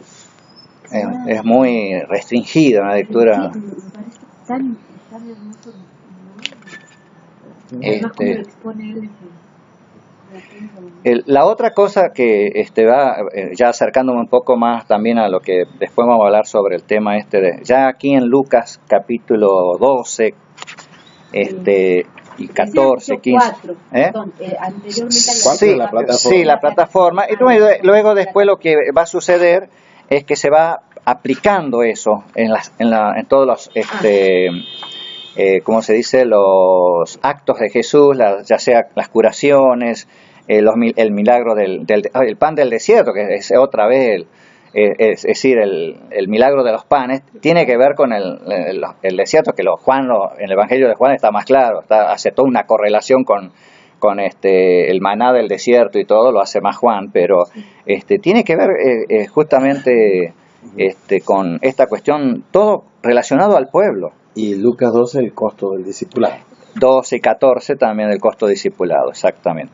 Y acá quería leer esta conclusión que él hace. Dice: por lo tanto, hay en la comunidad de los discípulos esas señales sociológicas características de aquellos que se proponen cambiar la sociedad. Una estructura visible de compañerismo, esa es la primera característica. Una decisión sobria que garantiza que el costo del compromiso ha sido aceptado conscientemente, porque ahí es donde Jesús le dice, si van a seguirme tienen que dejar esto. Y un estilo de vida claramente definido, distinto del resto de la gente, y acá viene el golpe a los evangélicos, diferente, no por causa de reglas, es decir, un estilo de vida distinto, pero no por estar sometido a una ley, que separan la conducta del creyente de la gente normal, o sea, del normal, entre comillas lo pone él, o sea, la gente del mundo, como decimos los evangélicos, ¿no? Sino por una rara cualidad de sentido humanitario, permanente con la cual está comprometida la distinción, La distinción no es una separación cúltica o ritual, sino más bien una calidad no conformista de compromiso, entre comillas, secular, le va a llamar, no religiosa, con la vida del mundo. Por eso él plantea que lo que Jesús les viene proponiendo es que no es una separación del mundo. Él le va a decir, en el Evangelio de Juan, va a decir, ustedes no son del mundo, pero sí están en el mundo. O sea, es la comprensión que él tiene, ¿no? Por lo tanto, constituye un desafío inevitable para los poderes imperantes, este estilo de vida, y el comienzo de un nuevo conjunto de alternativas sociales. Ahí es donde él pone la ficha del tema de la comunidad. Es decir, la Iglesia tiene que tener estas características de solidaridad, no esta cosa que nos metemos dentro del templo, somos muy bonitos, no, esta cuestión de demostrar que lo hacemos, muchas cosas se hacen, hay muchos cristianos que lo hacen, pero no lo hacemos como iglesia, esa es la cosa, lo hacemos como individuos. Como iglesia, al contrario, como iglesia seguimos con lo institucionalizado, que hay que ir a misa, que hay que ir a la reunión, en nuestro caso, tenemos que cumplir esto, pero no, lo otro no nos jugamos, lo hacen los individuos. ¿Qué lo hacen en la vida diaria? Los grupos, ¿no es cierto?, de distintos grupos que se va formando de distintas iglesias, pero lo hacen solamente como individuos o grupitos, pero no como institución la iglesia. La iglesia, les doy un ejemplito así de pasada, yo he ido al comedor que está en el San Francisco, pero lo hace un grupo de mujeres. Cuando hablaba con más, no, yo no tengo nada que ver con eso, dice Marco. O sea, ahí donde uno, y no lo juzgo, porque nos pasa en todos lados, es lo mismo, nos cuesta. El pastor de mi iglesia lo mismo. Vamos a Santiago del Estero, bueno, llevemos cosas para... No tenemos que mezclar lo social con el evangelio. Es increíble. Y es educado en ICD, porque yo te decía, educado en ICD, no lo podés creer, porque ICD fue, perdón, ya no está, pero fue una institución primero ecuménica, y con gente que entendía esto a cabalidad, pero no sé qué estudió ahí este muchacho. Aquí en este contexto lo que vos estás hablando lo cita precisamente a Kuhlman, y Kuhlman con el Estado y el Nuevo Testamento, claro, y el tema de los celotes, sí, exactamente. Yo creo que fundamental, yo estoy testimonio como católico que ha sido criado antes del Vaticano II, y el Vaticano II que ha sido un aire fresco para nosotros, para el compromiso político de los laicos. ¿Por qué los laicos íbamos a ser de segunda? Y ahí viene un documento que viene después de Pablo VI, que es de la 80ª Venias, que es decir, que está encomendado a los laicos cristianos comprometerse apostólicamente en la vida política. En un mundo vivido católicamente, como que meterte en política es meterte con los zurdos, estos revolucionarios, qué sé yo. la ética social y política es una obligación del laico, y no una obligación de los curas. Entonces tenían toda esa esquizofrenia de que si vos sos cristiano no podés meterte en política. Si sos cristiano y católico tenés que hacer lo que dice el cura. Y el crecimiento que tienen en ese momento el Opus Dei, todos esos movimientos de la iglesia que viven como si no existiera el laicado comprometido políticamente, en cumplimiento del evangelio, no en contra del evangelio, ¿no? Pero eso que vos estás diciendo del ICEDET, pero testimonio a rolete en una cultura clericalista hasta las náuseas. No lo digo de ICD, lo digo de Hugo, lo digo, porque otros que han ido a estudiar sí tienen este criterio bien claro, pero Hugo me llama la atención, mi pastor, que está en eso, ¿no? Un ejemplo de lo que estás diciendo, de la mesa de diálogo interreligioso, ya termino, son las 21, ya termino. La mesa de diálogo interreligioso tuvimos un proyectito que salió de ayudar a las mujeres que están en riesgo de aborto, ¿no? Las chicas así que deciden abortar. Y entonces había algunas comisiones, gente trabajando especialmente católica en esto y muy comprometida. Y me mandan a mí a empezar a buscar ayuda porque la Gioconda Perrini nos cede su propiedad en primera instancia. Y entonces yo, creyendo una buena estrategia, me voy a manguear discontando de Gioconda Perrini, porque digo, la conocen todo el mundo. Saca carpiendo uno ahí, me dice, no, dice, esa monja se metió en política, dice, yo no acepto esas cosas. Y yo creyendo que estaba haciendo bien. Claro. Pero no, hay católicos que les molesta también que se haya metido en política una monja. La monja ha tenido que salir de monja para hacer política. Exactamente, tuvo que salirse porque no la dejaban. Sí, no la dejaban, exactamente. Bueno, esto que señala usted, tomando algunas anécdotas de reuniones, cómo se ve con escándalo, sobre todo si el trabajo social llevado a cabo, coordinado por religiosos, sean monjas o sacerdotes o frailes, tiene que ver con una opción por pobres. Se escandaliza y además se arma toda una parafernalia alrededor, y no se hace exactamente lo mismo cuando la apuesta, por ejemplo, mencionado el Opus Dei, hace una apuesta que va en otra dirección. Yo le contaba al profesor de mi experiencia en el liceo militar cómo el Opus Dei iba seleccionando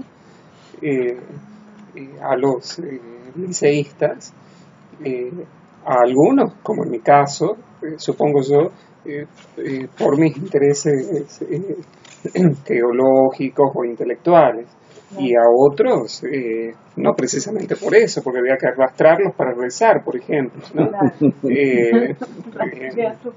Los padres eran o hijos de gobernadores de las provincias del noroeste, ¿sí? O empresarios con mucha guita, claro, ¿no? Entonces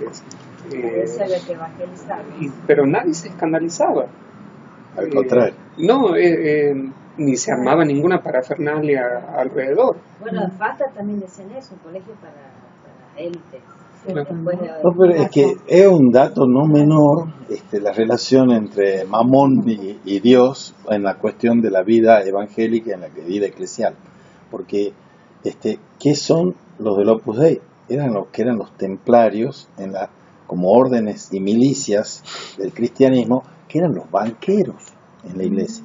Y uno de los escándalos junto a la pedofilia más graves que hay en el Vaticano actual, a pesar de que este Papa va combatiendo contra eso denodadamente, es la pudrición economicista que tiene el Vaticano, que a mí me causaba perplejidad paseando por Roma, la primera vez que voy a Roma, y veo Banco del Espíritu Santo. Pero es que parece un chiste, y es una blasfemia. Y de esa blasfemia han vivido y viven trata de blanca, trata de armas, de venta de armas, hecho con los fondos del Vaticano. Pero, entonces, No, y uso del Banco Vaticano para blanquear también otros dineros. Exactamente, pero los negocios de la mafia con el Banco Vaticano es una de las cosas más escandalosas. Eso lo ha llevado a Benedicto XVI, que no es santo de mi devoción, a renunciar, porque ha visto que los negocios de la mafia.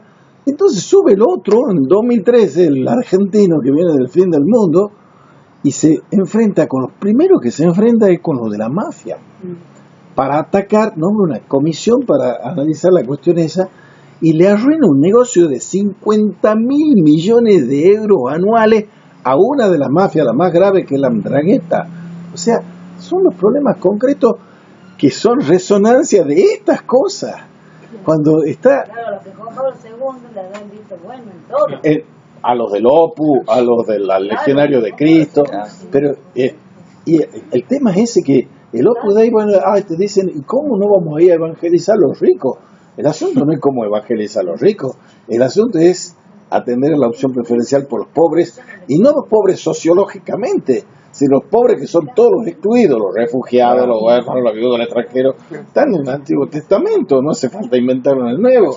Entonces estas perspectivas de Joder son, yo diría, del mejor catolicismo contemporáneo, y yo creo que él tiene mucho influjo de eso. Inclusive algunos han pensado que algunos de sus pensamientos influyeron en algunos de la teología de la liberación también, Seguramente. Porque va a esa radicalidad ahí que plantea. Vos mencionó a Juan Luis II.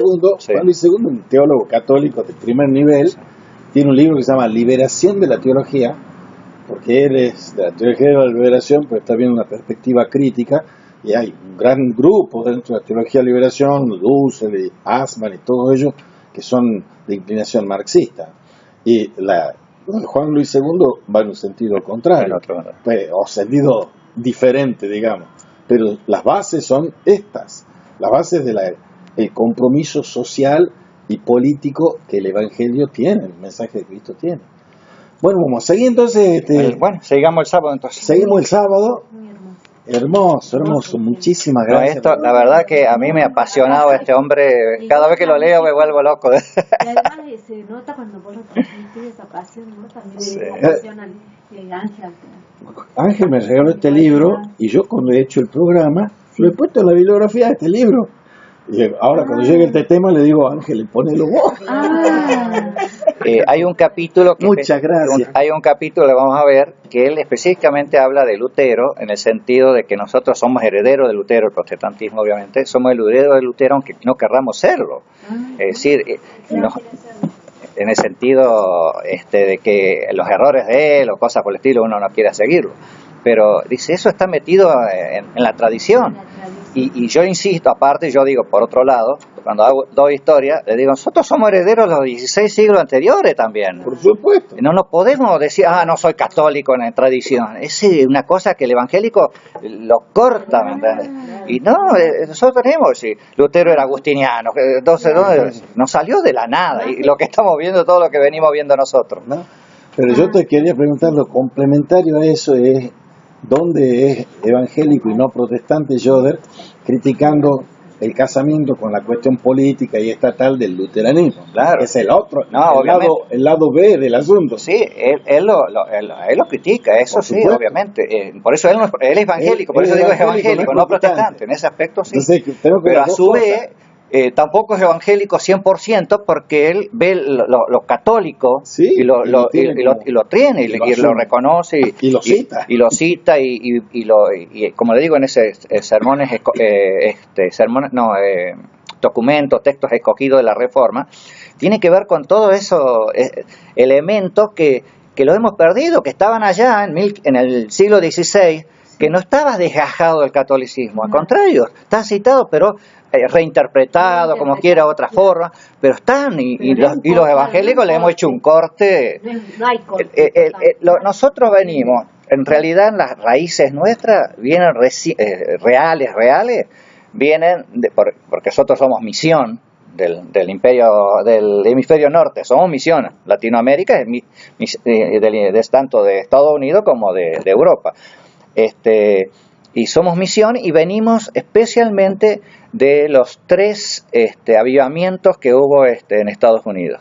El gran avivamiento, el segundo avivamiento y el tercer avivamiento, que son pietistas a la manija, pero pietismo así cerrado, ese pietismo rigorista. Y de donde hemos agarrado el proselitismo especialmente. El proselitismo sale de ahí, porque había que evangelizar todo y hacerlo evangélico a no dar más. Claro.